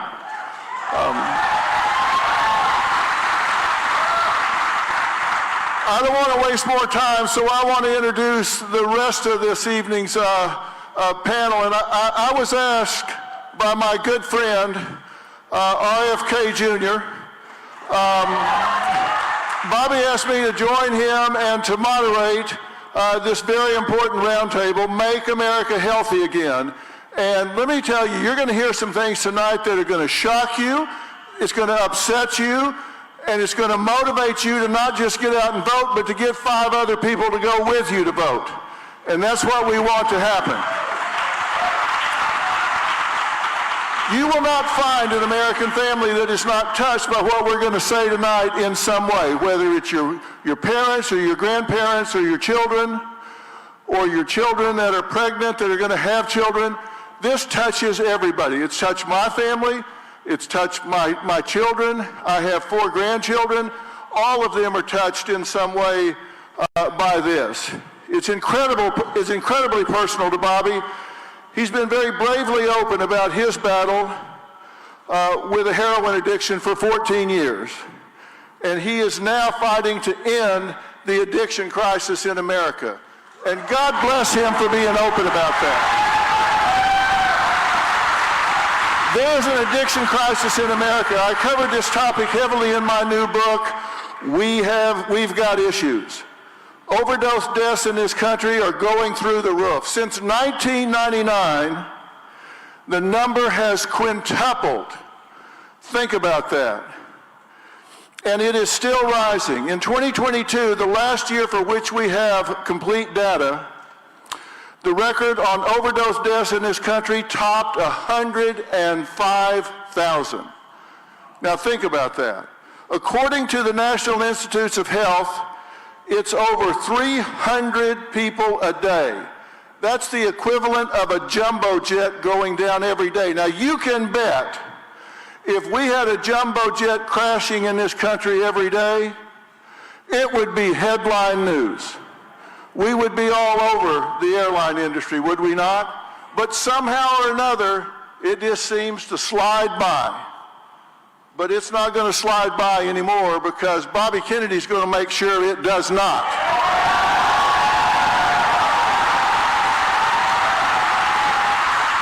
Also, you know my good friend Kelly Means. He is the co-founder of TrueMed and co-author with his sister, Dr. Casey Means, of the #1 New York Times bestseller, Good Energy, The Surprising Connection Between Metabolism and Limitless Health. Now, earlier in his career, he was consultant for food and pharma companies and is now exposing their practices. Don't you love it when you got an insider? They have weaponized these institutions of trust, and he has appeared on outlets such as Joe Rogan, Tucker Carlson, Fox News, and Dr. Phil. Please welcome RFK Jr. and Kelly Means.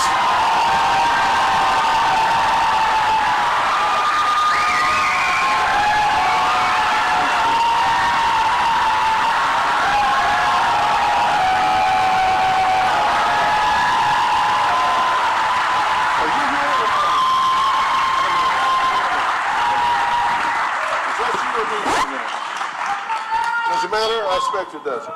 No, actually, I think it does. I think you're supposed to be down here. They got our mics on the sides we're supposed to be looking. All right.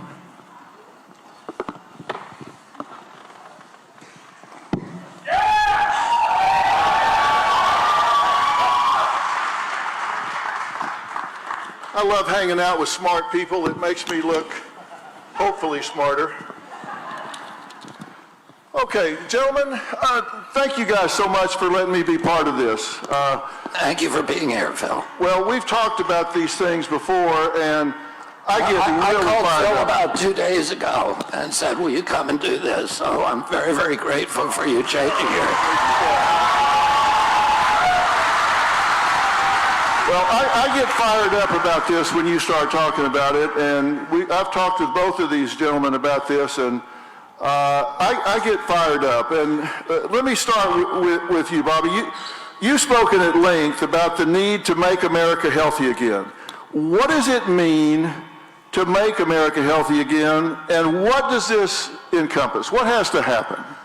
Well, I like the way that you began. The congressman talked about how we were, when I was a kid, we were the healthiest country in the world. We had the most revered healthcare system. We had the greatest scientific agencies. NIH was the gold standard research agency in the world. And in fact, there's a lot of countries, that in the early 1960s, these new countries that were colonial countries particularly in Africa and some parts of Asia, they didn't have the money to have a research agency of their own, and in their constitutions, they put whatever NIH says or whatever FDA says will apply in our country. So everybody was looking to the United States for gold standard scientific research, and we had the gold standard healthcare.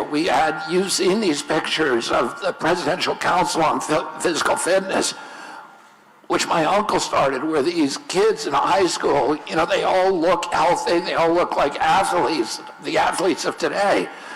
But these were just average high school students. We had the longest lifespan of any country in the world, and we had the greatest healthcare system. Today, we have the worst healthcare. We have the most expensive. We pay 2 to 3 times what people pay in European countries. We pay almost 5 times what Italians pay, and they have a lifespan 7 years longer than us. Our lifespan has dropped comparative to Europe by almost 6 years since 1970. So we are losing every year. We're losing IQ. And that has never happened before. Our IQ, there's something called the Flynn effect. Our IQ in this country has increased every decade since 1900. And for the first time, IQ in our kids are dropping. College entrance exam scores are dropping, particularly among males, which are more susceptible to certain kinds of brain injury. And we're seeing male performance in schools drop way behind females, including in areas that were traditionally dominated by boys, which is math and sciences. They're dropping behind girls on in those issues. We're seeing, as you pointed out, a mental health crisis. 40% of American teenagers are diagnosed with depression. This is not normal. We've had an increase in chronic disease. And what do I mean by chronic disease? I mean basically 3 categories. One is neurological diseases like ADD, ADHD, speech delay, language delay, tics, Tourette syndrome, narcolepsy, ASD, autism. These are words that I didn't know as a kid. I never knew anybody with these diseases. I had 11 siblings. I had about 70 first cousins. And I didn't know anybody who had any of these diseases. Autism in my age group, 70-year-old men, is still today about 1 in, depending on what study you read, 1 in 1,500 to 1 in 10,000. In my children's generation, it's 1 in every 34 kids, 1 in every 22 boys. And nobody's asking, why is this happening? This is a whole generation that's being wiped out. The other category is autoimmune diseases, which is rheumatoid arthritis, lupus, Crohn's disease, all of these exotic diseases that we never heard of. And suddenly they're in every classroom. Diabetes, when I was a kid, the average pediatrician saw 1 case of diabetes over a 40 or 50-year career. Today, 1 out of every 3 children who walk through his office door is diabetic or pre-diabetic. That's not normal. Other nations don't have anything like that. And then allergic diseases also exploded. These are peanut allergies, food allergies, eczema. I never heard of eczema when I was a kid. Today in every classroom, I never heard of a peanut allergy. I knew nobody who had a peanut allergy. Why do 5 of my 7 kids have food allergies? This isn't normal. Well, Bobby, take a breath for a minute. You're breathing through your ears. You got to take a breath. Kelly, let me ask you something. Think about this. The trajectory you just described, because in our generation, these things didn't exist, and now they're on the rise. Where does this go if it continues? If it continues on this trajectory, where are we going to be in 1 or 2 more generations? And Kelly, why is this happening? Are we not absolutely poisoning the children that are coming up through these generations today? This isn't coming out of nowhere. We're actually poisoning these children. Can we please get a round of applause for Bobby Kennedy and Donald Trump for putting these big ideas on the national platform?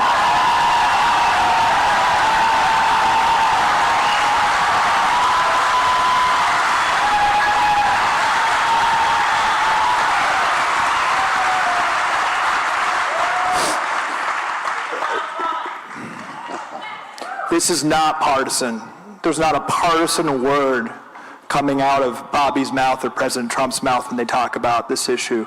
The great realignment happening in American politics right now with Bobby and Elon Musk and Tulsi Gabbard putting everything on the line right now for President Trump is that it is no longer partisan. It is American people versus a uniparty that has co-opted our military and made us less safe, that's co-opted our education systems, made us less smart, and co-opted our health and is making us less healthy. To answer your question, we are sitting on the verge of a societally destabilizing health collapse in this country. When we have 30% of young adults having prediabetes, when 50% of young adults are overweight or obese, and it's 3% in Japan, we have something morally wrong happening. The math is clear. The largest industry in the United States is not AI, it's not tech, it's healthcare, and it's also the fastest growing, producing sicker, more depressed, more infertile Americans for every extra dollar we spend. It will be 40% of GDP if Kamala Harris gets 2 terms by the end of her term. The status quo is unsustainable and will lead us to a population collapse. Why is this happening? What's so powerful about Bobby Kennedy and Donald Trump, what they have put their finger on, is that this is not a health policy issue. It is a corruption issue.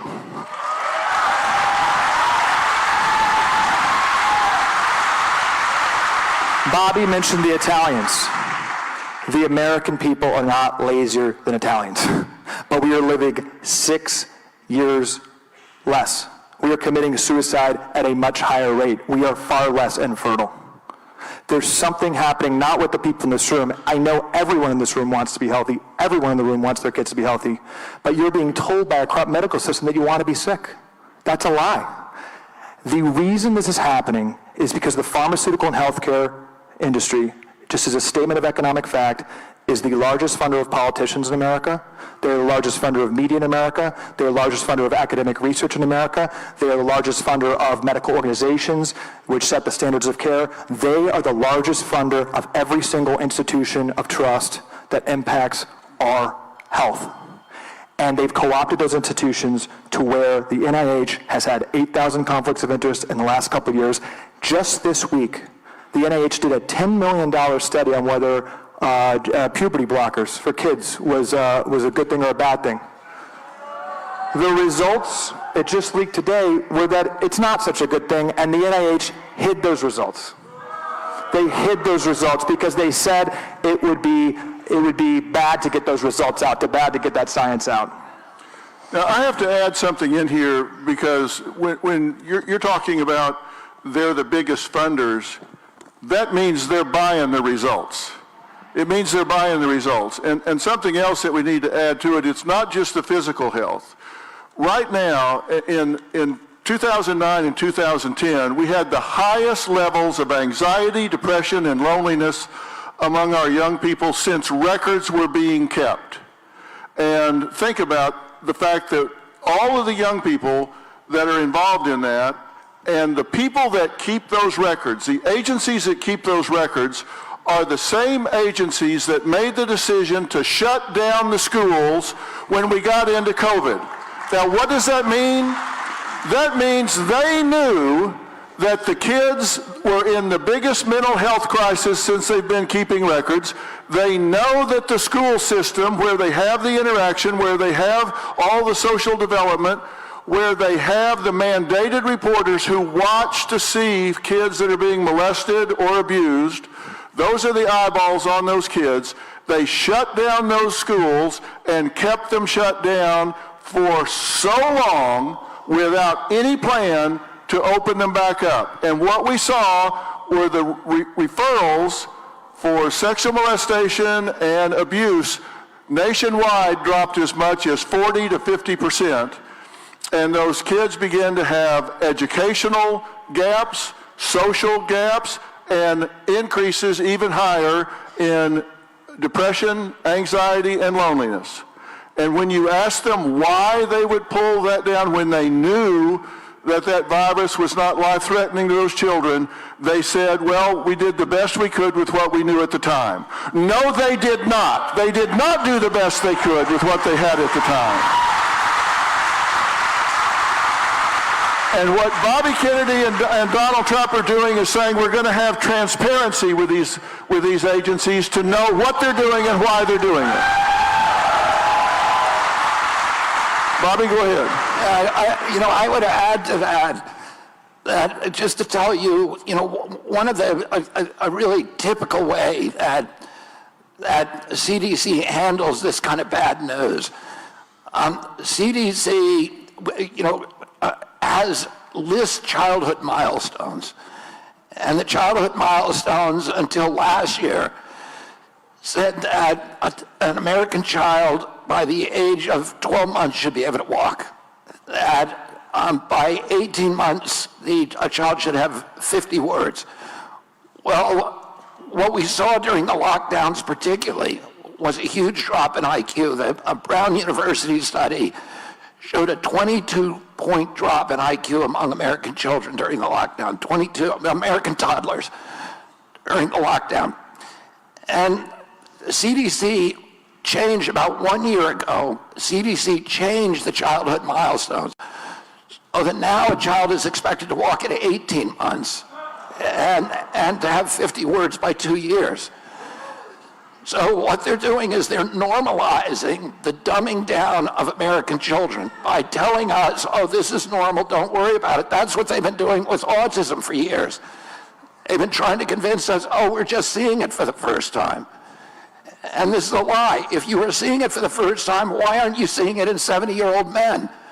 Why are you only seeing it in kids who are under 35?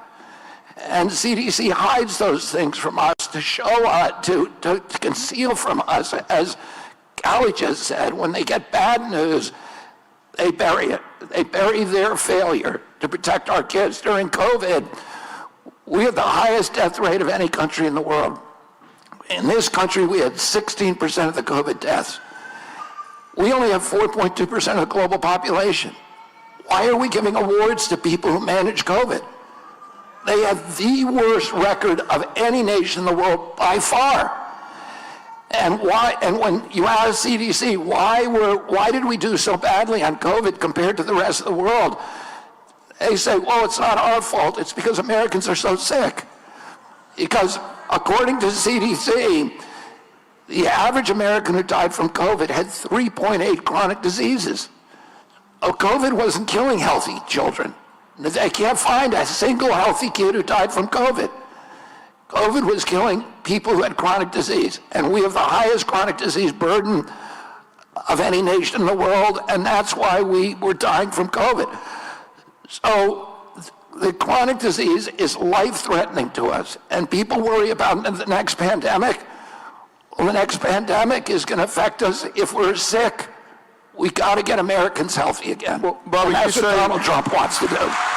Bobby, you say that. You say 2 generations ago America was the healthiest country in the world, but now chronic disease is an epidemic costing the economy $4 trillion a year, dwarfing even the defense budget. It's $4.3 trillion. It's 5 times the defense budget. When my uncle was president, 6% of Americans had chronic disease, and we spent zero on chronic disease in this country. Today, probably around 60%. We don't know the exact number because NIH stopped publishing that number in 2006. But by 2006, it had raised to 54%. It's almost certainly 60% today. And it's costing us 5 times our military budget. As Callie has said, this is existential. This is what's going to kill our country. It's chronic disease. If you're healthy, our nation is going to face all kinds of crises in the next 2 decades. They could be economic, it could be war, it could be terror attacks, it could be anything. But we're a resilient country. We have tremendous strength. We have innovative capacity like none other in the world. We have a kind of freedom in this country that other people don't have that gives us that resilience. But if you've got a sick child, or if you have a chronic disease and you're dependent every day in your life of pharmaceutical interventions, it is crushing. And it's crushing our economy, it's crushing us morally, it's crushing our optimism and our hope for the future. In 2013, Gallup did a poll of Americans under 35 years of age, between 18 and 35, and asked Americans, young people, are you proud of the United States of America? 80% said yes. The same poll taken 8 months ago, only 18% said yes. Because people have lost their pride in our country because they've lost faith in their own futures. Well, Kelly, how do we go from trace levels to 60% with chronic diseases? How do we go from such low levels to getting to such high levels that it's eating up the budget and tearing down the society? How do we go from, in particularly, such a short period of time? It's the broken paradigm of chronic disease management that we can change very, very quickly. Right now, 90% of our healthcare budget and 9 out of 10 killers of Americans and the conditions that are plaguing, I'm surely many people in this room and many kids, are chronic lifestyle conditions. That's what's plaguing America, right? Diabetes, dementia, Alzheimer's, heart disease, cancer, etc. These things are all exploding right now. And right now, when you are feeling a little sad, you get an SSRI. When you're feeling your tired's a little fidgety, they get the Adderall, which is one molecule away from crystal meth. When you have a little bit high blood sugar, you get the metformin, 100 million prescriptions a year. When you're a little bit high cholesterol, you get the statin. My mom was on all those drugs. That's the average American. Many people here are on those. But that standard of care is a lie. The foundational premise of chronic disease is that these things are all connected. And that's not a lecture, and President Trump and Bobby Kennedy aren't lecturing the American people, but it's corruption, because that is the clinical reality, that depression is not an SSRI deficiency, and diabetes is not a metformin deficiency.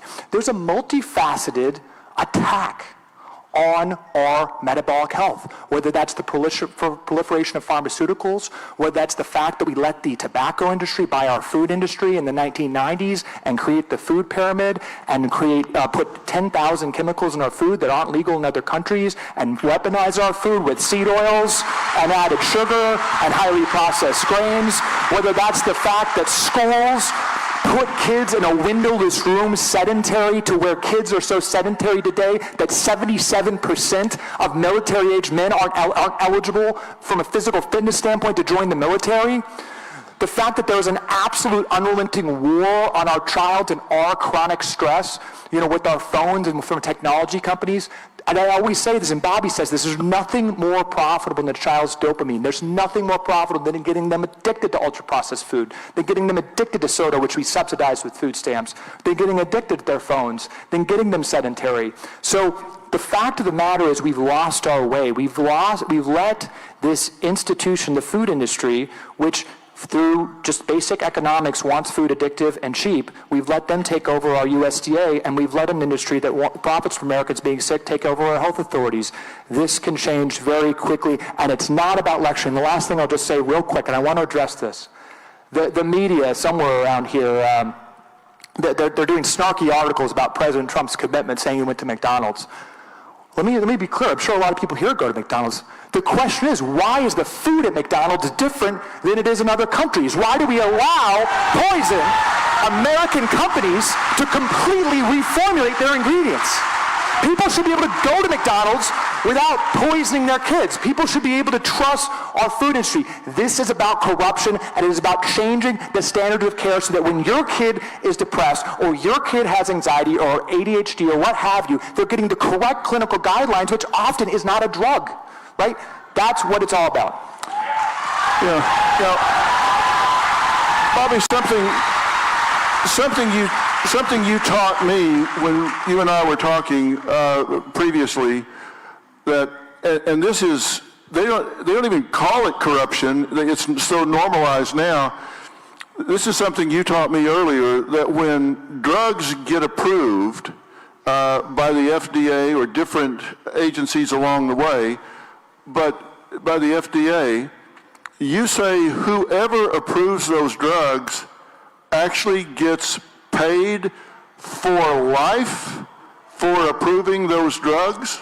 We're conflating two different kinds of corruption. One is when FDA approves a food or a drug, there's panels that do that. They're outside panels. They're not FDA employees.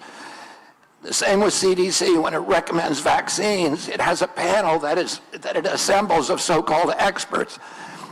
As it turns out, the experts on those committees, almost all of them, have conflicts of interest, so that they're making money from the companies whose products they're approving. And we're going to end that when we get into office.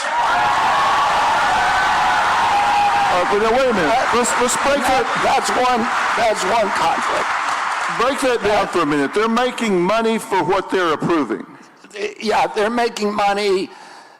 For example, and Callie can talk specifically about the individuals who are on the FDA committee that approves new foods and the USDA committee that creates the food pyramid.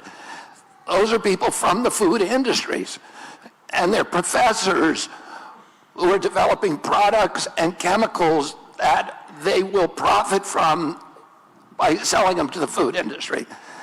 There's another conflict, which is that NIH in 1980, NIH when I was a kid was 15 minutes from my home, and I wanted to be a scientist when I grew up. And I would go to NIH and look through the microscopes. I had a friend who was a scientist there, and I loved going to NIH. And it was, like I said, the gold standard medical or scientific research, biomedical research agency on Earth. In 1980, Congress passed a law, and Ronald Reagan signed it, called the Bayh-Dole Act. And that act said that scientists who worked for NIH, who developed new drugs, would keep royalties from those drugs if those drugs made it to the market. Plus, NIH itself could keep up to 50% of the royalties on drugs that it developed. And I think it quickly became the primary preoccupation of NIH. So it stopped doing the kind of medical research designed to make us better. And it focused instead on the research to develop new drugs that would bring money into the agency. And I think, although I'm not sure of this data, and I don't use data usually that I'm completely unsure, but this is, let me say, this is true at some rate, although I may get the date right, but wrong. But I think it was 2016, there were 220 new drugs approved by FDA, and every one of them came out of NIH. So NIH has become the incubator for new pharmaceutical products. And I'll give you an example. The Moderna vaccine, which was pushed heavily by the government, and we were mandated to take that or one of the other products, but depending on a region, that may have been your only choice. That product was developed in-house at NIH. There are 6 scientists at NIH who will collect $150,000 forever. Not just for their lives, but as long as mRNA products are on the market, they and their heirs will collect money. So they're paying for their mortgages, they're paying for their boats, they're paying for their children's education, they're paying their alimony payments. based upon if that drug sells in the marketplace. Plus, NIH itself owns 50% of the Moderna vaccine, so it will collect tens of billions of dollars from sales of that vaccine. So these are the regulators that we pay through taxpayer money to find problems with those products, to make sure that they're safe. But of course, if you're paying all of your bills with that product, you have a huge incentive to overlook those problems. And that mercantile impulse in any system will quickly overcome and subsume the regulatory function. I'm sorry, that's just a conflict of interest. I don't care how you paint it, that's just a conflict of interest. Kelly, am I wrong? Dr. Phil, it seems like it's surprising you. I think it's surprising everyone in this room. There are not conflict of interest rules today among FDA advisory committees that are approving drugs. 19 out of the 20 experts who are on the USDA Nutrition Guideline Committee that set the standards for your children are paid for by food and or pharma companies. Today, the USDA says that added sugar can be a healthy part of a 2-year-old's diet. We have a metabolic health crisis among children with obesity, diabetes, and cardiology issues among kids. The biggest, probably here, right? The biggest building in every city I go to is a brand new children's hospital, right? A brand new pediatric cardiology center. Politicians on both sides of the aisle go to that ribbon cutting ceremony. Why do we have so many pediatric cardiology centers being built? That is not a sign of progress. No, that is not a sign of progress. And it is not. I'll just say one more thing. Kelly. On the FDA, and this, this is a sign of optimism. I feel like what's happening in this movement is we have an existential moment. But the message is, and Bobby says this, and I can tell you it's true, this can change so quickly. It is just that the FDA advisory committee that's giving advice on obesity, that people should not be paid by obesity drug makers and telling 6-year-olds that they should be getting lifetime obesity shots. That's what happens. We just need to get the conflicts out of the science and have real, actual, fearless science about why we're getting sick. Well, this affects Democratic children and Republican children. These agencies are so utterly captive that they become corrupt to their cores. So if there are drugs that come along that actually help people, and they're not patented. In other words, they're patent expired, like hydroxychloroquine or ivermectin, or interventions like stem cells or hyperbaric chambers or chelating drugs, things that are proven through peer review to help people. But the pharmaceutical industry is not making money. They are actually serving the interests of public health. The FDA will try everything in its power to destroy them. The FDA is the enemy of raw milk in this country, and you know what happened to Amos Williams. The health agencies, which are supposed to be serving public and promoting public health, have become instead vessels for promoting and advancing the mercantile and commercial interests of the agencies that they're supposed to, of the industries that they're supposed to be regulating. They have become sock puppets of the industries they regulate. Well, let me ask you this. The Trump administration took historic actions during the first administration to lower prescription drug prices, to expand access to affordable coverage, deliver hospital and insurer price transparency, to allow Americans to get to trusted doctors. Now, this is going to be a challenge when it starts again. And I don't know what's going to happen if it doesn't start again. But what is the plan? How are you going to impact this when November 5th comes? Well, we 11 days away? Is it 11 days? That's close, folks, 11 days away, and we've got people here like Callie and Bobby who are saying, put me in, coach, I want to do this, I want to make this a priority, and I had the privilege of being Bobby's first interview when he made the announcement that he was going to pursue this with the Trump administration, and the first thing you sat down and talked to me about was, I want to make America healthy again. That's what you said, because you had brokered that deal with Donald J. Trump. What is your plan to make this work once this election is over with? Yeah, and I'm going to let Callie in a minute talk about the specifics of the plan, because the two of us are working on the transition team, and we're... And Callie has a whole menu of specifics, but what I try to do and what Callie has tried to do is not talk about anything that we have to push through Congress. Because anybody who tells you that they are going to change a law that requires congressional approval is, let me say, they're being over-optimistic. And I, during my campaign, have never made that promise. I've said, if you've got to go to Congress, I'm not going to tell you. I can tell you what I'd like to do. I can't make any promises. What we have figured out, and what both of us have spent a lifetime between us studying, is how to change things through executive order, through policy changes, and through regulatory changes, and personnel changes. And many of the laws are on the books that already require good behavior. It's just that they're being skirted through agency capture. So we're going to change the personnel at the agencies. We're going to fire...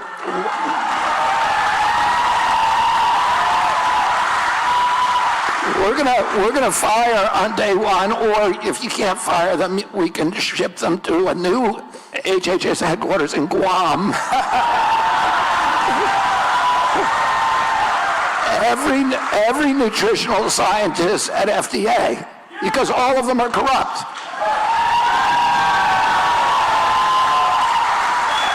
And all of them are complicit in the poisoning of our children. NIH has a $42 billion budget, and just for scientific research, and it distributes that budget among 56,000 scientists at universities, mainly across the United States. And those scientists have been working on new drugs to treat chronic disease that can be turned into, weaponized by the pharmaceutical industry to serve their profit ambitions. And we're going to go in at day one, and we're going to say, we're going to change the focus of this agency, and we're going to find out what is causing the chronic disease epidemic. And we're going to, for 30 years, CDC and NIH have looked at this autism epidemic and say, we don't know we know it's not vaccines. We don't know what's causing it. Well, we're going to find out what's causing it, and we're going to do that in a couple of months. And Kelly, you said this is reversible. Put all of these scientists to work finding out what's causing the obesity epidemic. Is it high fructose corn syrup? Is it all of these other? Is it seed oils? And once you have the science out there, and you can tell the truth to the American public, two things happen. One is you give people choice. We're not taking choice away from anybody. If you want to eat Dunkin' Donuts or packaged foods, you should be able to do that. You're an American.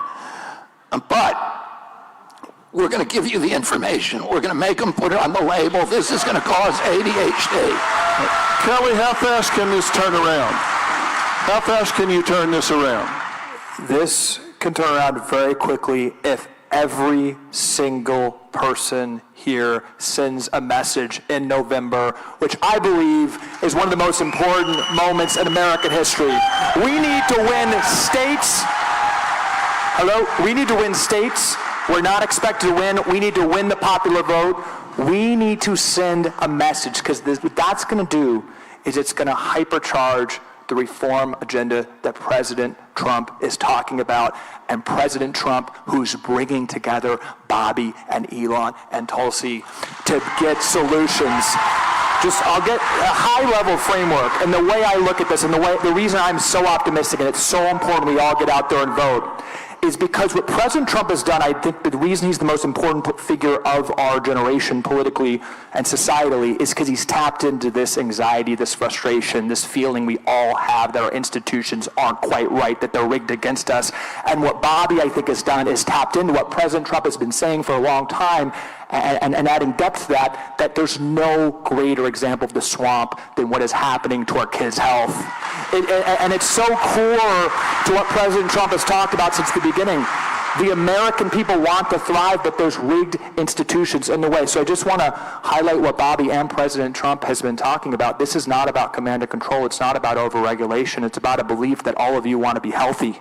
That is what the belief is. And number one, you need correct science. So as Bobby said, why do the NIH and CDC have nonprofits that allow pharma and food companies to directly bribe them hundreds of millions of dollars? Cut those day one. Why are there 23 different divisions of the NIH that are all siloed, that all have corrupt, siloed research on mental health and cardiology? Why don't we put them all together? Why don't we ask and reorient and sign with an executive order Bobby's putting together for President Trump? Let's reorient the NIH to asking one question: why are we getting sick? And let's not worry about embarrassing anyone who's given us previous guidance. And I cannot explain to you how important that is. You ask how quickly it can be done. We know why people are getting sick. There's research out there. We need to open source it. We need to analyze it. We need to give people the information. It's not about regulation. Let's get that information out there. Let's figure out what's happening in glyphosate, what that's doing, why something you have to wear a hazmat suit to spray on our crops that's being phased out of every other country, why that FDA says that's safe. Seed oils are being phased out of every other country. We're told that's actually healthier than other animal-based fats. Let's get real research on that. Let's just get the truth, and then you and policymakers can do as they will. The second part of that, and this can also happen very quickly, and this is what President Trump has talked about, the Republican platform, the health language that President Trump steered, said the Republicans support chronic disease reversal policies and benefit flexibility. What does benefit flexibility mean? It means less mandates and more flexibility where you can put your healthcare dollars so you're not jammed a drug down your child's throat, that you can actually have flexibility, maybe experiment more holistic, exercise, food, as long as we have the right information and allow you to do the right decision, the personalized decision with you and your doctor, I think we'll be okay. Bobby, let me give you we're coming to the end here. Let me give you the final comment. What is it you want people to take away from this meeting and really concentrate on between now and when they cast their votes in this historic election? What is it you want them to really focus on going forward?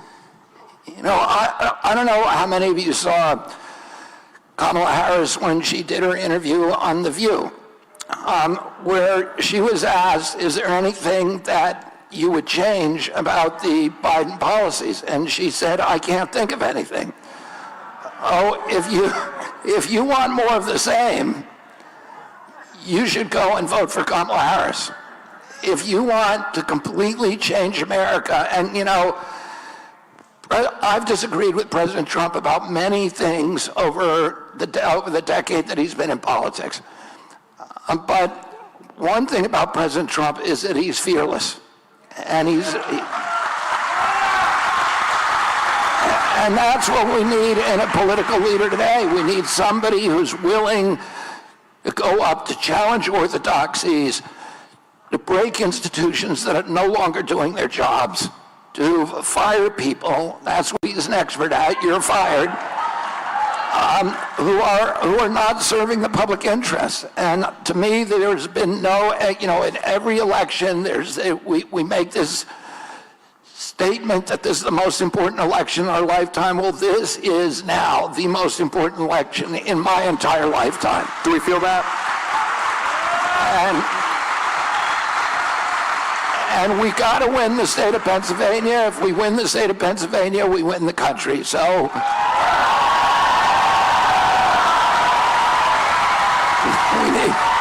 we need everybody to get out and vote, and get your friends to vote.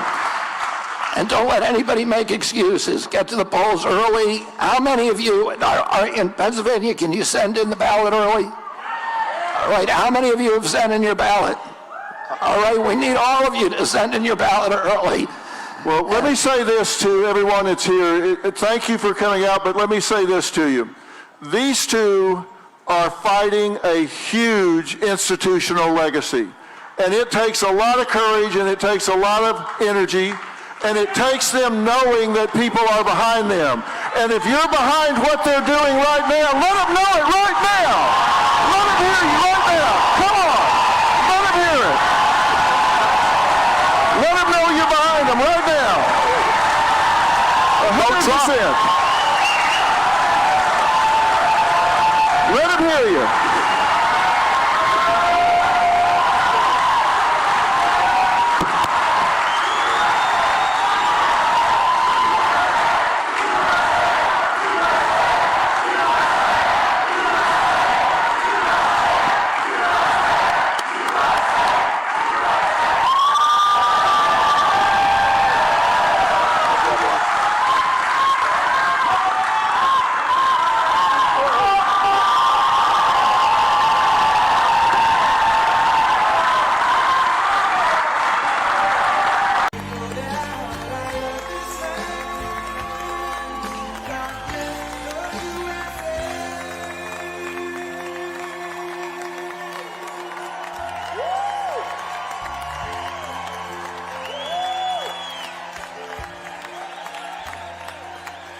From the lakes of Minnesota to the hills of Tennessee, across the plains from sea to shining sea, Detroit down to Houston, and New York to LA, where there's pride in every American heart, and it's time we stand and say,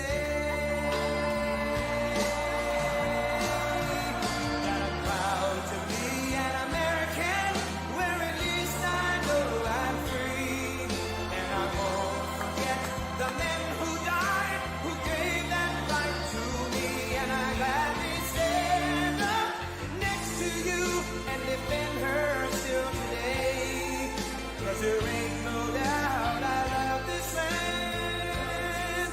God bless the USA.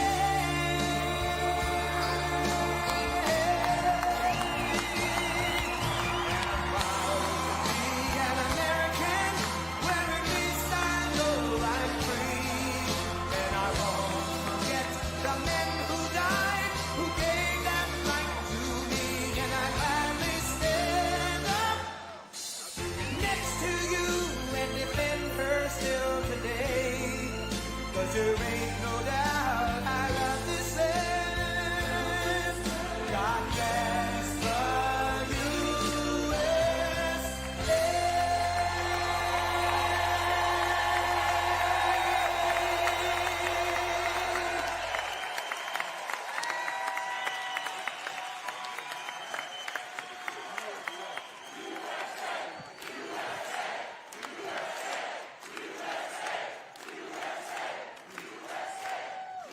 Thank you very much. That is a lot of religion out there. That's pretty good. We like that. President Trump, we are so honored to have you join us in front of this very, very important faith summit. You are my friend, and I am so blessed to have been a part of your life. Some people don't know, for over 24 years as a part of, I feel, not only family, but your pastor and an advisor. And I got to work in the White House and represent People Faith as senior advisor to Faith Initiative and Opportunity. One of the greatest honors ever. We have thousands of pastors here and faith leaders, and their number one issue that they want to know about is, what about your faith? Let's talk about, how is faith formed in you, and what does it mean to you? Well, thank you very much, Paula. And you have been. I've known you for a long time, and she's a great person, a great woman. And really, it's an honor. It's an honor. It really is. And she's a hard worker, too. Boy, does she work.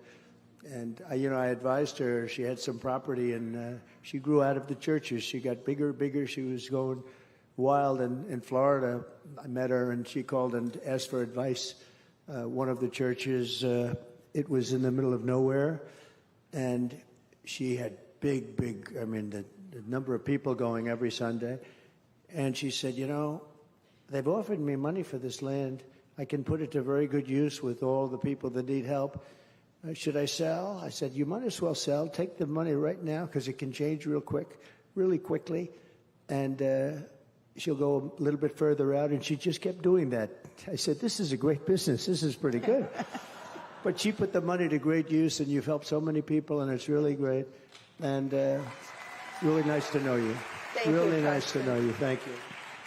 Look, we're going through a lot of problems in our country. If you take a look at the anger, the problems that we have, and a lot of it is that it's less based on religion now than it was 25 years ago and 50 years ago. And I mean, we were people would say, a Christian and really religious, even other faiths country. And that seems to be heading in the wrong direction. And I think as that goes down, I think that our country goes down. I really do. I think this is a country that needs religion. It's like the glue that holds it together. And we don't have that. That's why you are the most important people. And I'm not sure you even realize it.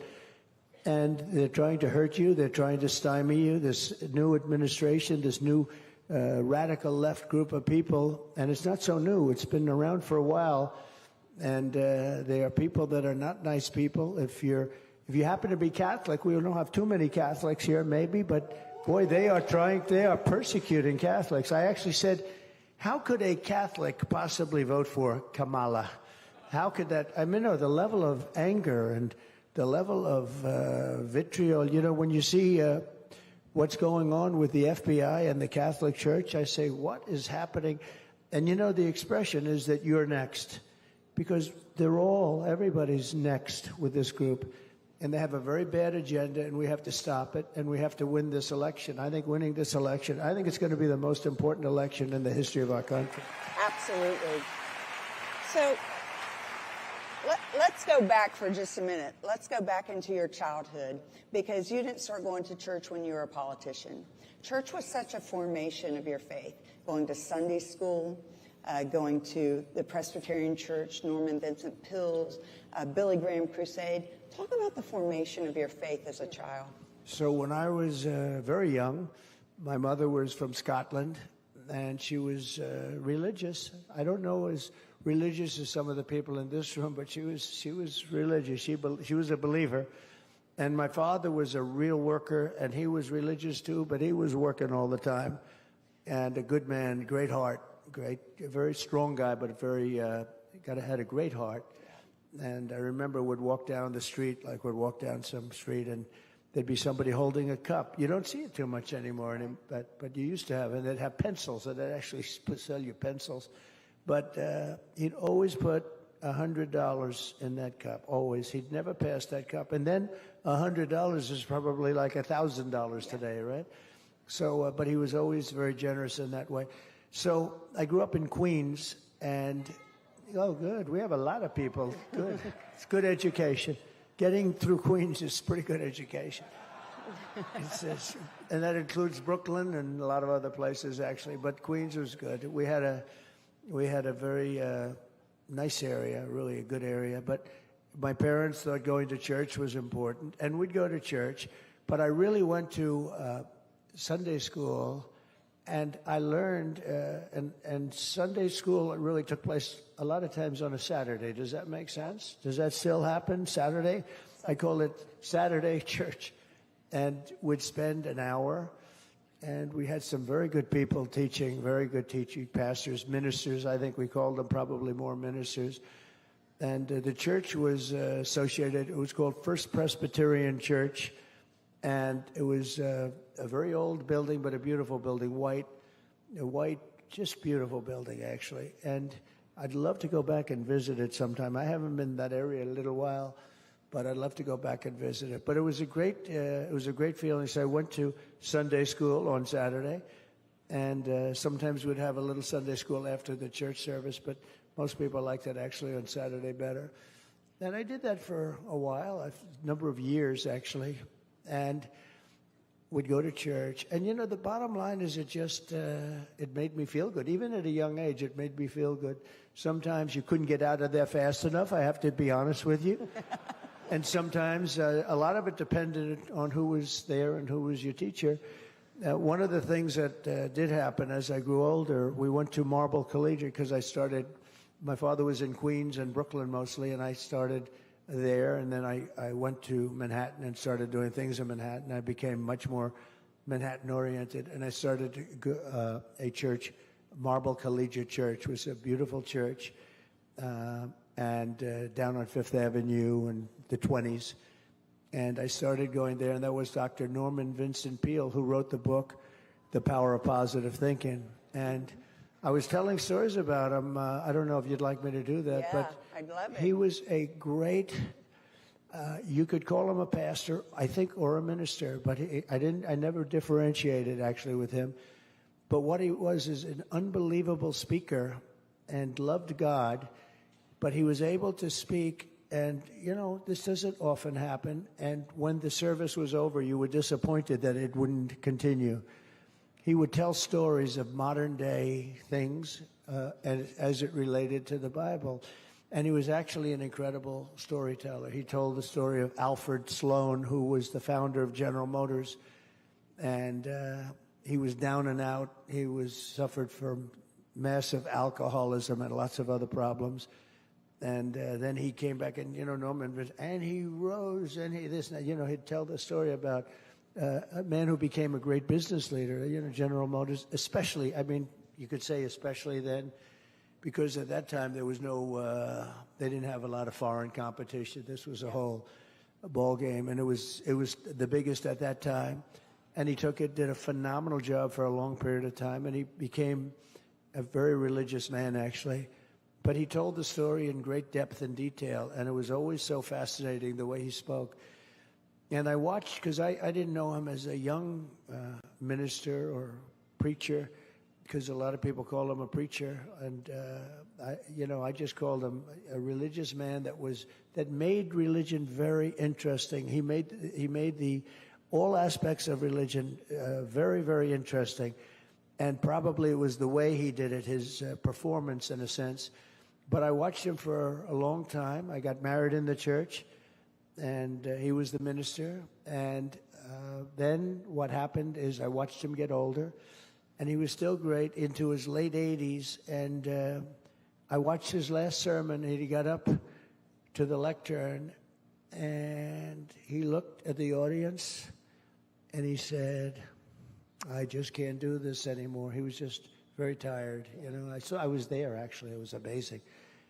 And the whole church got up. And the church, by the way, you see some churches aren't getting big crowds. This church was packed every Sunday. When he spoke, every Sunday. And then they had the flow rooms, I guess they called them, where you had rooms that had like television sets or whatever it was, closed circuit, I think they called it. And you'd sit there, and you hoped you didn't go there, but it's a reasonably big church. But sometimes, and they'd have them all over the place. I mean, they'd have all these rooms with it, and some of them pretty good sized rooms. The place was packed all the time. But I watched him as he got up, and he said that. He just said, "No, I can't do this anymore. I won't be able to do this." It was his last sermon, and he always stood to the left of the lectern, and he was holding it, and he always held it, let it go, hold it, and walked around a little bit, but he was very comfortable to the left. I remember always it seemed that, but he was holding it with his right hand and just said, "I can't do this anymore." And he was, I don't know if he hit 90, but he was not a young guy, but he was a fascinating person to watch. He was great. He was great. The other person that I found incredible, because my father would take me to Yankee Stadium to see Billy Graham, right? Billy Graham. And that place would be packed, and he was amazing. And he was, that was another one. And he had a gentleman who would sing "How Great Thou Art." You know who that is, right? Of course. And he sang it, Shay, that's right. He sang it for years, and my father thought it was the greatest. It was I said, well, compare this to Elvis's version. Later on to my father, long later, but you know, Elvis, this was before Elvis almost. But I said, Dad, which is better? He said, not Elvis. And we all like Elvis, right? But, you know, he was just, he was great. But Billy Graham was great. He had an influence. He had a real influence. And it's nice to see Franklin Graham doing so well. He's doing so many things for so many people. You know, it's amazing because your faith has played such a role in your actions. Like when you mentioned Franklin, many people don't know that even recently you organized and gave $7 million to Samaritan's Purse for the North Carolina disaster relief.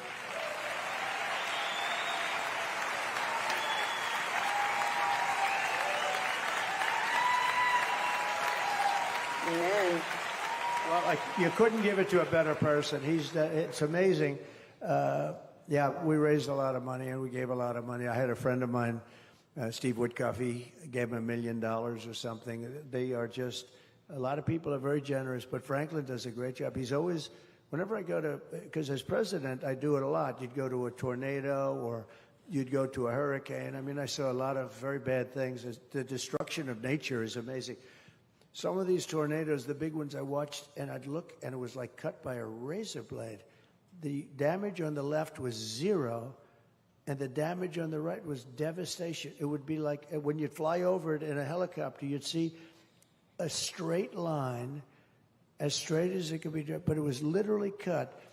A tree on the left wasn't touched, a tree on the right was turned upside down, and sometimes it was 500 yards away. Amazing, the power of nature. But whenever I go there, I see Franklin. He's always there. He's always the first one to. I said, I'm going to beat you to one of these sites one of these days, Franklin. And he really means it. He's a good person. I mean, I had one problem with Franklin. Should I tell him the problem? Sure. She's saying, uh-oh. It's a great one. No, but I was telling, I tell stories. We have these big rallies. Last night we had a great rally at Madison Square Garden. And sometimes I'll use a little bit, not hard foul, but soft foul. We call it soft foul. But, you know, to emphasize something about somebody's capabilities or whatever I might be talking about. And I got a letter from Franklin, and I met him at the airport. It was on a visit that I made to North Carolina. At the airport, he was there with his planes and everybody, a lot of people. Boy, he gets such great volunteers. They're really going. So anyway, I got a letter a couple of days later, and he says, Mr. President, it's Franklin Graham, and I just want to tell you, I love what you do. I love what you say. I love your stories. I think they're great. And keep telling them, but they'd be even better if you wouldn't use foul language. And I went, true. I said, ooh. I didn't know. I wasn't sure. Was I supposed to be honored or not? But he said the foul language, so I thought about it. And I said, I'm going to try. And I did try. And I'm not sure I'd make the emphasis quite as good. I've been pretty good about it. But I'm not sure. Every once in a while you need a little bit of something, a little spice to juice them up a little bit. But I got that letter and I sort of laughed. I said, I'm not sure you're right about this, Franklin, but I'm going to give it a shot. But he's done a fantastic job. But so many of the people I know here that we just met backstage, I mean, they have been so incredible to us. And we've had them at the White House, a lot of the pastors and respected people.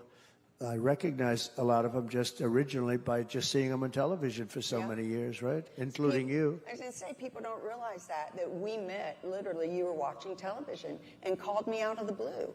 And I'll never forget, you said, you've got the it factor. And I said, oh, sir, we call that the anointing. And that was our hello.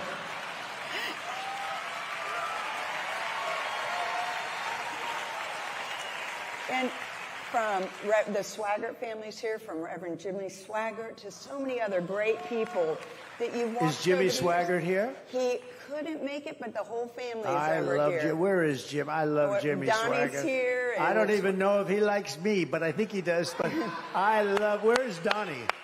Where's Donnie? We got to see Donnie. And Where they, is you know, Donnie? they literally have one of the biggest Is that networks. hi, Donnie? Yeah, yeah. Wow. Well, say hello. How's he doing? Okay. That guy is a talented guy. So are you, by the way. Good job. Good job. Say hello to him. And I think Terrific. so many people don't know this side, so we've taken a little bit of time because I have had the up close and personal seat in your life to see God in your life. And we'll talk about faith offices and economy and immigration and everything in just a moment. But, you know, the media attacks you relentlessly, and you've been under lawfare and the absolute worst. I'll never forget Ralph Reed and Joanne, where we were at the Journey concert, my kids, and somebody said the president's been shot. And I froze, like so many people. I started crying and started praying. But when you rose up with fight, fight, fight, woo!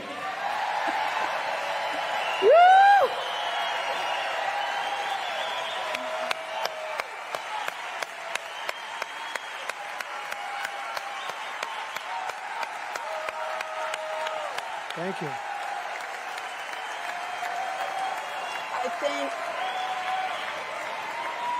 I think so many See, this means she likes me because she's got tears. If she didn't have tears, no, she does. She really does. She's a great person. Go ahead. Yes, sir. It was very difficult for so many of us that do dearly love you and not only respect you as president and what you've done, but love you as the man. And we understand that. And I think the world got to see in one of the worst situations that you knew and know that that wasn't luck, that was God, because he has a purpose in your life.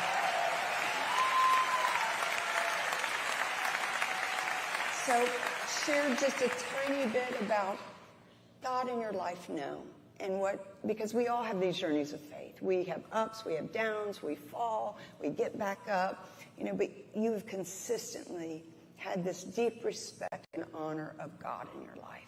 And that day, I think, showed the world when you knew that God saved you for a purpose. Well, thank you very much. That was quite a day. But we had a tremendous crowd in Butler, Pennsylvania. And it was an amazing set of circumstances. And, my two sons are shooters. They're very good, very high quality. They'd be like a scratch golfer or better.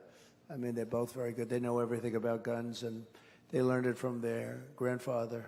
They spent time in Europe, back and forth during summers and all, and they're very good. But they understood, they know exactly what the weapon was that they used, that this person used. And it was 130 yards away. And when Don called me first, he said, somebody was protecting you up there, because it's almost impossible for even a bad shot to miss you from that distance. Now, he didn't miss me. Probably an eighth of an inch is the difference. And it all happened to be because I was looking there to the side on a chart on illegal immigration. Can you believe it? That famous chart, that now famous chart. But I never do it. It's very interesting, because if you look at the circumstances, I never do it. I never use that chart at the beginning, and it's always on the left. I never do it at the right, and I only use it maybe 15 or 20% of the time. I don't use it for every speech, and I go off teleprompter a lot, which is, I think, better. But it's nice to have a president that can go off teleprompter, right? We don't seem to be having that. We don't seem to be having that much anymore. But anyway, so I was talking about something, and I just said, pull down that chart if you would. And I turned to the right very quickly, and ping. And I knew something was real bad. And I went down. I think I was screaming, probably go down, because, I don't think I would have been that. If you see the thing, which you've only seen about 10,000 times, it's probably the most played clip ever. But if you see it, the move down was pretty fast. And I think I was probably listening to different people, including Secret Service, to get down. But no, I got hit. And, hit hard.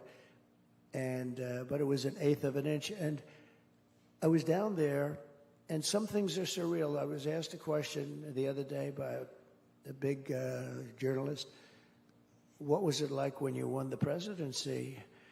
And in fact, it was Joe Rogan that asked me this question. That was very good question. I thought it was a good, and you know, I talked about it. It was sort of surreal because all of a sudden I'm riding down to the White House and I'm passing a building that I just built, a hotel, Pennsylvania Avenue, beautiful. And I sold it to Waldorf. It's a Waldorf Astoria now. It's nice. And it was very successful. And then we go down a little further and we're at the White House. And then all of a sudden I'm standing by the Lincoln bedroom. I said, you know, that was such a surreal experience. But when I was shot in front of, you know, massive numbers of people, tremendous numbers, you couldn't even see the end. And I was down there. I was absolutely, I fully understood what had happened. I was shot in the ear, and the Secret Service thought I was shot elsewhere. They thought I was shot much more than once. And I guess 8 bullets were shot, and the Secret Service person shot 1. Also helped, but as I understand it, probably by the local police who shot 1 also hit the rifle, and Secret Service guy hit the target. But both of them, you know, played a very big role. Otherwise, you would have had a much, because he had a lot of ammunition, this guy, a lot of people. And it was wall-to-wall people. It would be like, you know, taking everybody, going back as far as you can. It was as dense as it is right in this room right now. So it could only hit people. But I knew exactly where it was. So I knew it was my ear. They said no. I said, no, it's my ear. I got like 7 or 8 guys sitting on top of me. They were heavy. They were very heavy people. And anyway, but and by the way, they were very brave because, you know, they jumped on top of me and the bullets were flying right over their head. They were Secret Service was very brave. They were very brave. And, you know, they really were. It was incredible. I heard the bullets. You know, I didn't know. You hear those things are moving, and you hear them as clear as you can, as clear as I hear you. So anyway, but what I did see is when you're in that position, you have like this feeling that usually a lot of times you wouldn't really understand. I had total, but when Don called me up, he said, "Dad, you know what? For 130 yards, to me it sounded pretty far away, but for a shooter, 130 yards is like nothing."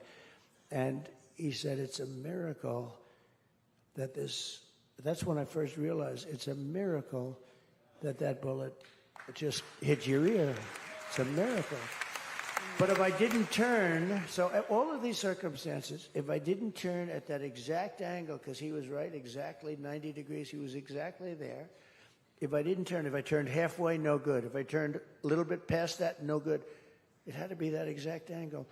And I was going further, but this was the angle, and this was when the bullet came in, because 100th of a second later, I would have been turned too far, because I was going further, another 25%, because the chart was back here. So I was doing that, and it went by. And he said that, you know, God has to have done this because it's impossible. Think of all the circumstances when you think. Amen. Think of all the circumstances. You're turning. That's big luck right there, right? Big something. Something happened that you'd be just in that position. And it was only 1/8 of an inch off, right? So it's like, I mean, it's incredible. But also, as I said, I'm never right. I'm always left. It's always at the end. I never take it up at the beginning. This was almost the first sentence of what I was talking about, right at the beginning, first paragraph at least. And so it was very early. So there were so many different things. And I remember Don, and then it was confirmed by Eric. Eric said, "I can't believe it." And when I got to the hospital, the doctors said everything was great, unbelievable. But it was, the ear bleeds a lot, just in case. You don't want to find out about it. But the ear bleeds a lot. The doctor said like the most in the body has to do with cartilage. I don't know, but man, there was a lot. And I said, "Why does it?" He said, "Let me tell you, before I tell you that, I suggest you go and buy a lottery ticket." The doctor told me that. I'm sitting in the... I said, "Why?" He said, "You are the luckiest guy. I've been doing this for 25 years. That I'm even talking to you is a miracle. Or that I'm talking to you is a miracle, right?" Absolutely. So somewhere, all of us, we had a little help up there. And I would like to think, and I don't know this at all, but I would like to think that it's because he wants our country and maybe the world to be helped. Wants our country to be helped. God wants our country to be helped. It would be a really nice thing to say that. But now we have to win an election too. So I hope number one, we win the election, and I think we're doing very well in the election, by the way. But I hope we win the election. And we have to get all the Christians to get out there and vote because, you know, I shouldn't scold anyone, but Christians aren't known for being very solid voters, you know? Show of hands, how many of you have done early voting already? Yeah, and stats are showing us we are going out by the droves. And Who is going to vote? Yep. So Okay, a little bit more. That's good, because we're leading in all the early votes. And that's unusual. Usually the Republicans aren't leading in early votes. They're usually, in fact, oftentimes very far behind. We would be 20 points behind. Sounds like impossible, but then you'd win because they'd come out on, you know, a Tuesday, and everybody would come out on Tuesday. But we really have a good But we're leading, and that's very unusual to be leading. Almost, it's not done. I don't know what this is. The Democrats always vote early, and the Republicans always vote late. The Republicans want to see the vote go into the hopper. The old days it was a hopper. Today it's a machine, but they want to see that. They want to see the vote go into the machine, and so it's great. We have a lot of people. I was at Penn State the other night. I said, "Who voted?" And they raised their hand. About 15% raised their hand. And the beauty of that is that means that all those other people. Then I said, who is going to vote? And the whole room practically raised. I said, I like that because we already have those votes and we're leading with just a small. So we have a chance to do unbelievable things. So I hope everybody goes out and votes. And President Trump, we recognize and believe, too, that God has saved you for a purpose and that there is a country to save and, as you said, a world. And in your first term, you created the Faith Initiative and Opportunity, Faith Office. We fought for pro-life, Supreme Court justices, religious liberty, prison reform, second chance. Alice Johnson, John Ponder are here. So many different people are here. We had 10,000 faith leaders. Is Alice Johnson here? She's here. Alice, Really? where are you? Oh. Give a big... Alice. I know. I love Alice. And oh, wow. Hi. Yeah. Is it going well? She's a great woman. Amen. You know what she was? Should I tell just a second of your story? Because she was put in prison for being on a phone call. She wasn't making it. She was on a call, and it had to do with things that pretty much are almost legal today. And she was on a phone call having to do with drugs, and she was having a hard time. And they gave her like 50 years in jail. And a group of people came over and they made me aware of it. And I said, that sounds very unfair. And she had already served, is it 22 or 23 years, Alice, or something, right? 23, I mean, think of it. She had like 28 years left. And first I gave her a commute, and then I gave her a full pardon. And I called her in. So good to see you. I called her in, and she came to the Oval Office. I said, so how many people are, because she's a great woman, she's a really good woman, too, good person. And I said, how many people are like you in jail? She said, a lot. I said, everybody? Because I was testing her, because I know some deserve to be there, right? Alice, if you would have said everybody, I wouldn't have probably listened. She said, no, by no means. Some are very bad people, rough people. But she said, some are great. I said, can you give me a list? And she gave me a list of a lot of good people that are right. I hear they're doing really well, too. So we got them out of jail, too. Great to see you. Thank you. Thank you, Alice. We love Alice. And there's Great. so many Thank you. things to accomplish, and people want to know when you win, as things come forth, what happens for you in the second term for Faith Office? What's your administration look like? So, well, first of all, we're going to set that up, and we'll be talking to you and all of the people that we just met and anybody else that you think is appropriate. We'll have, but it's important, and it'll be directly into the Oval Office and me, so we'll do that. No, we have to save religion in this country. I mean, honestly, religion is under threat in this country, serious threat, and we can't let that happen because I really believe it's sort of the fabric of our country. It's the thing that holds our country together.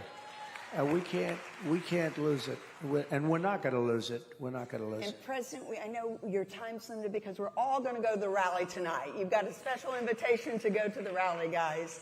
But we want to ask you a few more questions, and we've got Gary Bauer here because if you just heard what the President said, that Faith Office will be in the Oval Office in the White House and directly reported to him because that to him is one of the most important things to people is that we remain very strong in all of our faiths. And we are so grateful for that, for you being a protector and a fighter for religion and faith and our freedom to protect. Gary, amen. Mr. President, right here in the front, sir. Hello. Gary Bauer, right in here. the very front. Hi, Gary. Yes, sir. Great to see you again. Great to see you again. Particularly after last night when you turned Madison Square Garden into MAGA Square Garden. I thought that was fantastic. Great night. Yeah, sir, everybody in this room, millions of people like them all over the country are already voting for you.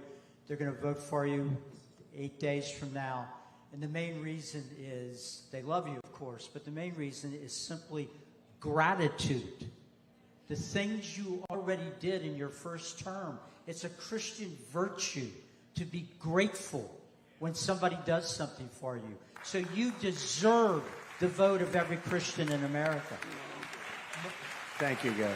My question is about your second term, because one of the big issues right now that this loser of an administration is inflicting on us is they've taken the entire power of the federal government, the Justice Department, the Department of Education, and they're trying to smash young women by making them compete against men in athletics. And so these women are getting physically hurt. Not only that, but they have to tolerate going into a locker room or a shower or a bathroom with biological men. So they're losing their places of privacy. She also wants, as you know, Kamala Harris, to give surgeries to prisoners in our federal prison system and illegal aliens to change their gender and use taxpayer money. Sir, you've raised this dramatically and consistently when a lot of Republicans won't talk about these issues. What do you plan to do on this in your second term and when we see you after Inauguration Day? So, and you know, it's almost, and Gary knows this better than anybody, it's almost amazing that we even have to have a question like that, isn't it? Because who would think that men should be playing in women's sports? If you would have gone back, let's say, Gary, 10 years ago, I think, but 15 years ago, the concept of men playing in women's sports, it would say, what kind of a question is that? That doesn't happen, does it?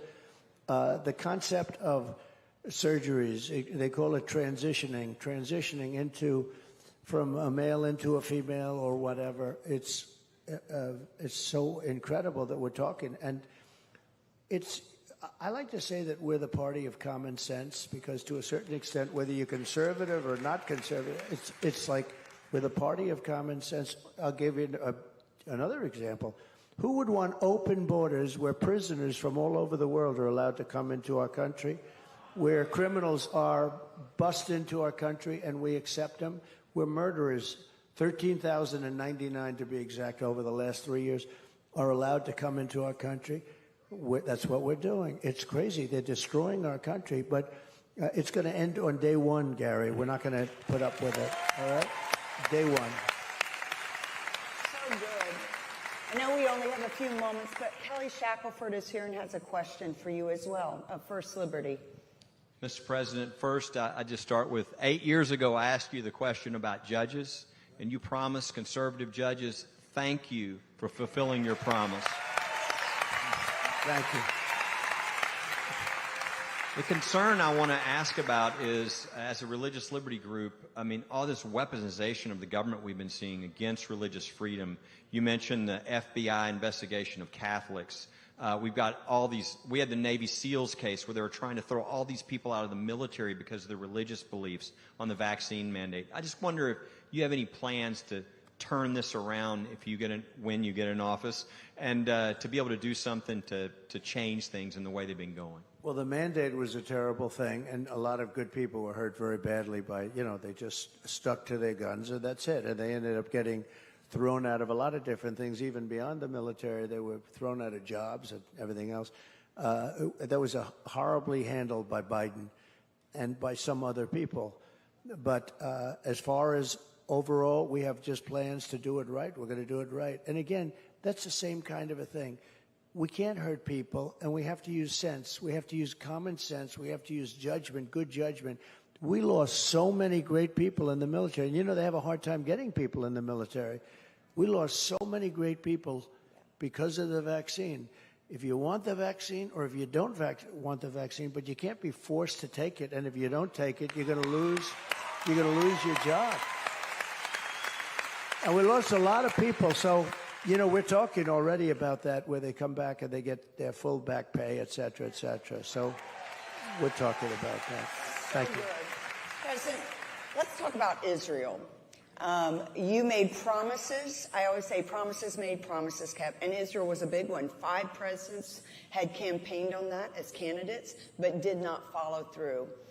There were so many other things you did, from, of course, Iran, and basically defunding them and bankrupting them, to UNESCO, to UNRWA, to the Taylor Force Acts, to recognizing the Golan Heights as sovereignty and Israel the sovereign right to stand for themselves. Tell about the embassy, because that's such a story where everyone put you under pressure. What happened, and how did you make that decision? Well, I think I've been better to Israel I have been better to Israel than any other president by far.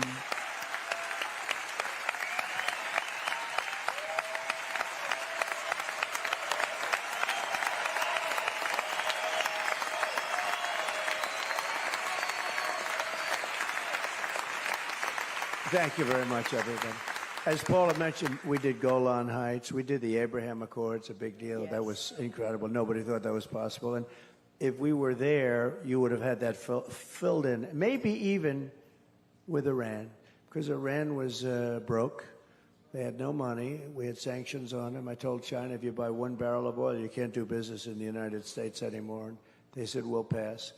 And I said that to a lot. And all I wanted was Iran can't have a nuclear weapon. I just wanted, that's all I wanted. Very simple, you can't have a nuclear weapon. And,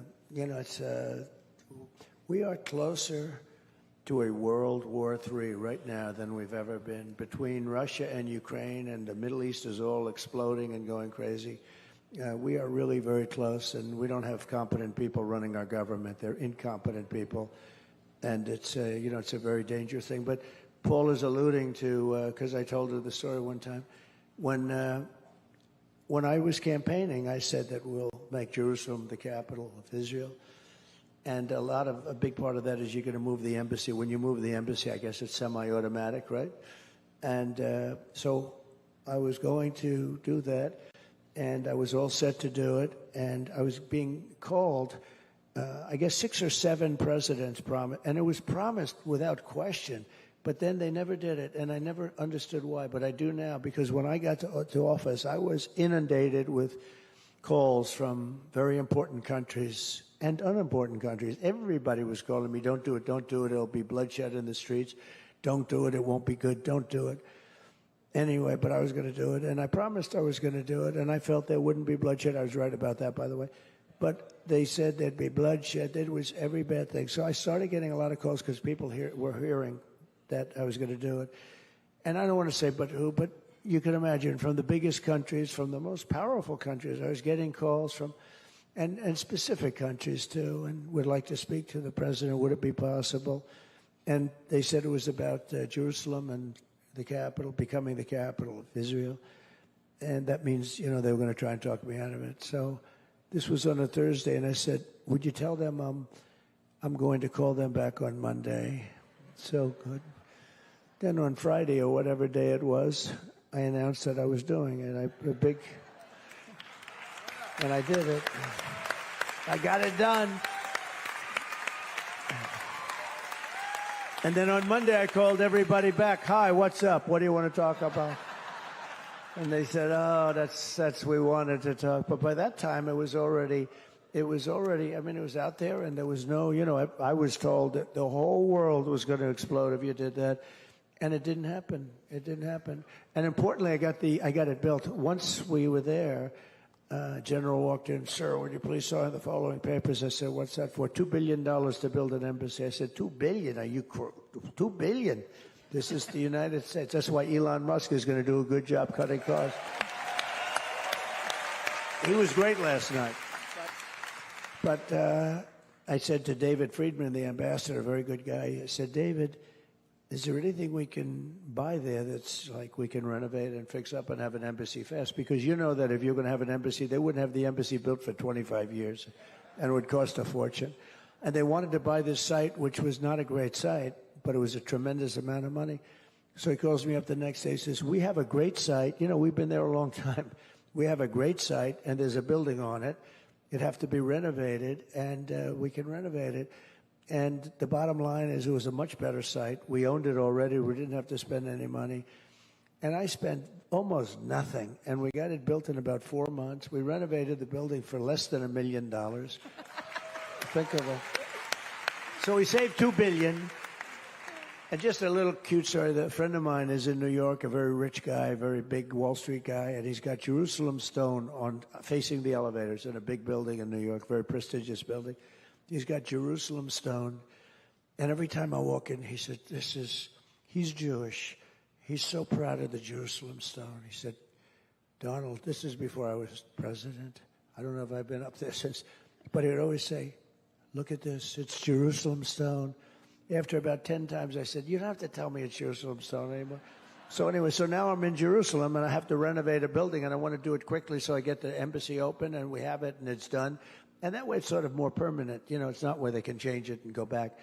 So the contractors are all there. Everybody's around. They say, can you use Jerusalem stone? And is it very expensive? They said, no, it's cheap as hell. It's the cheapest thing. We have a lot of it.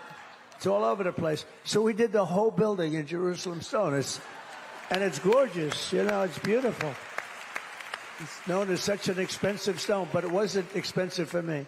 So anyway, we did a good job. We got it built. We not only named it, we got it built. And it's a beautiful embassy. There's no reason for them to do another one. President, there's so much we'd love to talk about economy, immigration, and you can talk about as much as you want. But the one thing I want to definitely leave us with, I've had this front row seat of watching you as a father and a grandfather. I love when Eric would tell this story. He'd be 5 years old, and you'd line him up to go to school. You'd say, no drugs, no alcohol, and no smoking. And Eric's like, but I'm 5 years old. And your children are some of the greatest people, and your grandchildren on this planet. And we know the importance of family and leaving a legacy. Many of us are fighting because we're moms, we're dads, we're grandparents, and we've had good lives. But we want to make sure that our children and our grandchildren have an inheritance and have the same freedoms we have. Talk about your family and how that works and plays out in your policy. So a lot of people ask me about, raising their children, they have children. And I've known a lot of families, very smart families, very substantial families. It doesn't matter whether you're not, but some of these people are very smart and very, very rich. And their children were very smart, but their children never had a chance because they started drinking at an early age or they were on drugs. And I add cigarettes because I just added cigarettes. It's not a good thing to be doing. It's been proven it's bad. So I might as well add it. It's only about a second extra. And no cigarettes. What is that, a second or a second and a half, right? No cigarettes. But it's alcohol. Now, in those days, it was, I had a brother who was a great guy, handsome, best guy, best personality, everything. but he had an alcohol problem. And he would always tell me, no drinking. He was a strong guy. No drinking. You can't drink. No drinking. Because there were no real drugs. I don't think there were drugs at that time. That was a long time ago. And he'd say, no drinking under any because he had a problem. And he knew it was a problem. It's a hard problem to cure. Some people in the room have that problem. A lot of people have that problem, but it's a hard problem to get rid of.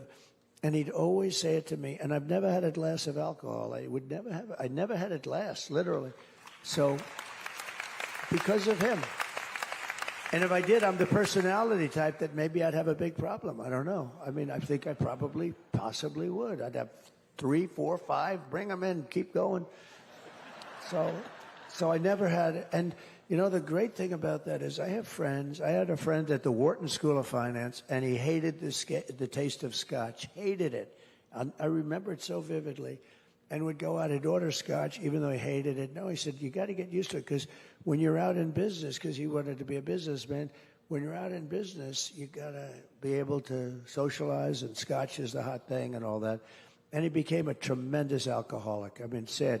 And I remember when he first started, I remember at the first time he ever had a drink, very smart guy, he had a drink and he hated it. Oh, this is terrible.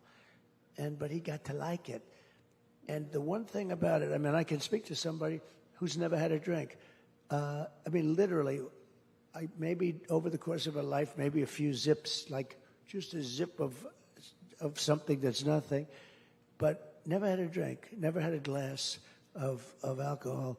And as somebody that has it or that never smoked, there's no longing to smoke. There's no longing to drink. There's no longing for drugs. There's no longing for any of that stuff. And that's for sure. But I know people that they drink, they're always, boy, it's a very hard thing. Even 10 years later, it's sort of a hard thing. And I always say to people, because it's a very competitive world, and these guys that would ask me oftentimes would be successful. What do I do? And by that time, it was too late, because their kid was hooked on alcohol and hooked on drugs. Today, probably drugs maybe is more prevalent than alcohol, but they're both a disaster. But I tell them, I say, and I used to tell, like, Ivanka, no drugs, no alcohol, no cigarettes. And I'd say it all the time. She'd go, Dad, leave me alone. Oh, you're such a pain in the ass, Dad. Isn't that terrible to speak you? But she meant it with love. She meant it with love. But I drive them, I would really say it a lot, too, because I've watched really smart kids, brilliant kids, get absolutely brought down. They never had a chance. They never had a chance because they got hooked. And you'll never get hooked if you never try it, if you never do it. So, I don't know. To me, start them young. Amen. And President, I know if you want to take a moment, you can, and just say final words to everyone, and then we're going to pray over you. And Danny Gokey is going to come up and sing an amazing song that I think is going to touch all of us, and that will be our conclusion. But go ahead and take the liberty to share with what you want to share. First of all, I don't even know if you know how important you are, because I'm talking to a lot of religious leaders, pastors and ministers and others. I think it's just an incredible job that you do. And sometimes you're not appreciated by the fake news media. Sometimes you're scorned by the fake news media. But I just want to let you know that the people think you're so important. I got rid of the Johnson Amendment, and I fought that very hard during my entire term, because they didn't want you to speak to people. And if you did, they'd take away your tax-exempt status. And I said, but these are the people that me and others want to hear from, and you're not letting them speak. What's that all about? And we're going to try and get rid of it permanently the next time. That's one of the things we want to do. We got rid of it during my term, but I'm going to put it in. And it's amazing that people would fight me on that, but they do. You have people that are against us, very much so, in politics and in our country. And sometimes I think maybe they hate our country. But you are so important. You do such an incredible job, and you keep the country together. And the more powerful you become, the better the country is going to be. So I'm just with you all the way. Thank you. Amen. Will you let President President Trump know how much we appreciate him and thank him. And I'm going to ask for those of you who've been called on to come up and pray. We're going to go right over here, President. We'll just stand here. And thank you for standing. And we're just so grateful for all of you. Why don't you just grab the person's hand next to you, and we're going to pray together. As we come and just lay hands on President Trump, we believe that God not only hears our prayers, but he answers it. And I think it's amazing. We started in May, these groups, small groups, in May of 2011. It started as a prayer group. And you came to me and you said, you know, I don't like the way the country's going. And you said, I'm thinking about running for president. You said, what do you think? And I told you what I thought. And then you said to me, what does God say? And when you said that to me, I took that so serious. I called up many of the people who are standing behind you right now. And I asked them to come to Trump Tower. And that is where we had our first meeting and our first time of prayer. And look what the Lord has done. Amen. So we're voting, we're talking, and we're praying. Amen. Danny's going to sing.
Thank you. How many of you just had an amazing time today with the president?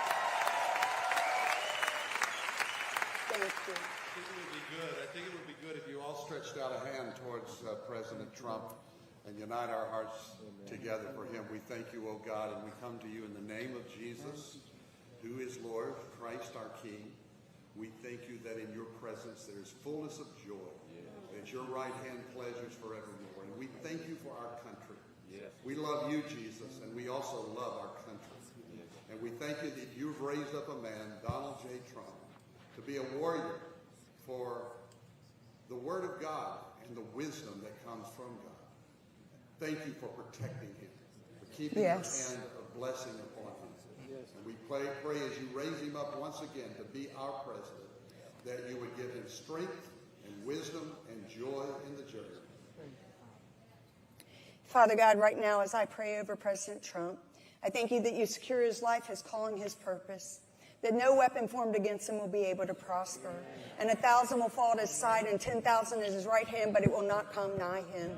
We secure his family, his children, his calling, and everything that pertains to what you have called him to carry out. And I ask for divine visitations, that you would continue to give him your wisdom, according to James 1:5, that you would give him the mind of Christ, according to Philippians 2:5, that you said in Psalm 33, that blessed is the nation whose Lord is God. And we just thank you for our fighter of faith and for freedom and for religion, God. And most of all, for our Lord and Savior, Jesus Christ. And we give you all the praise and all the glory. Pastor Jensen and Pastor Travis. Pastor Jensen, I know you'll close it out here and pray over him.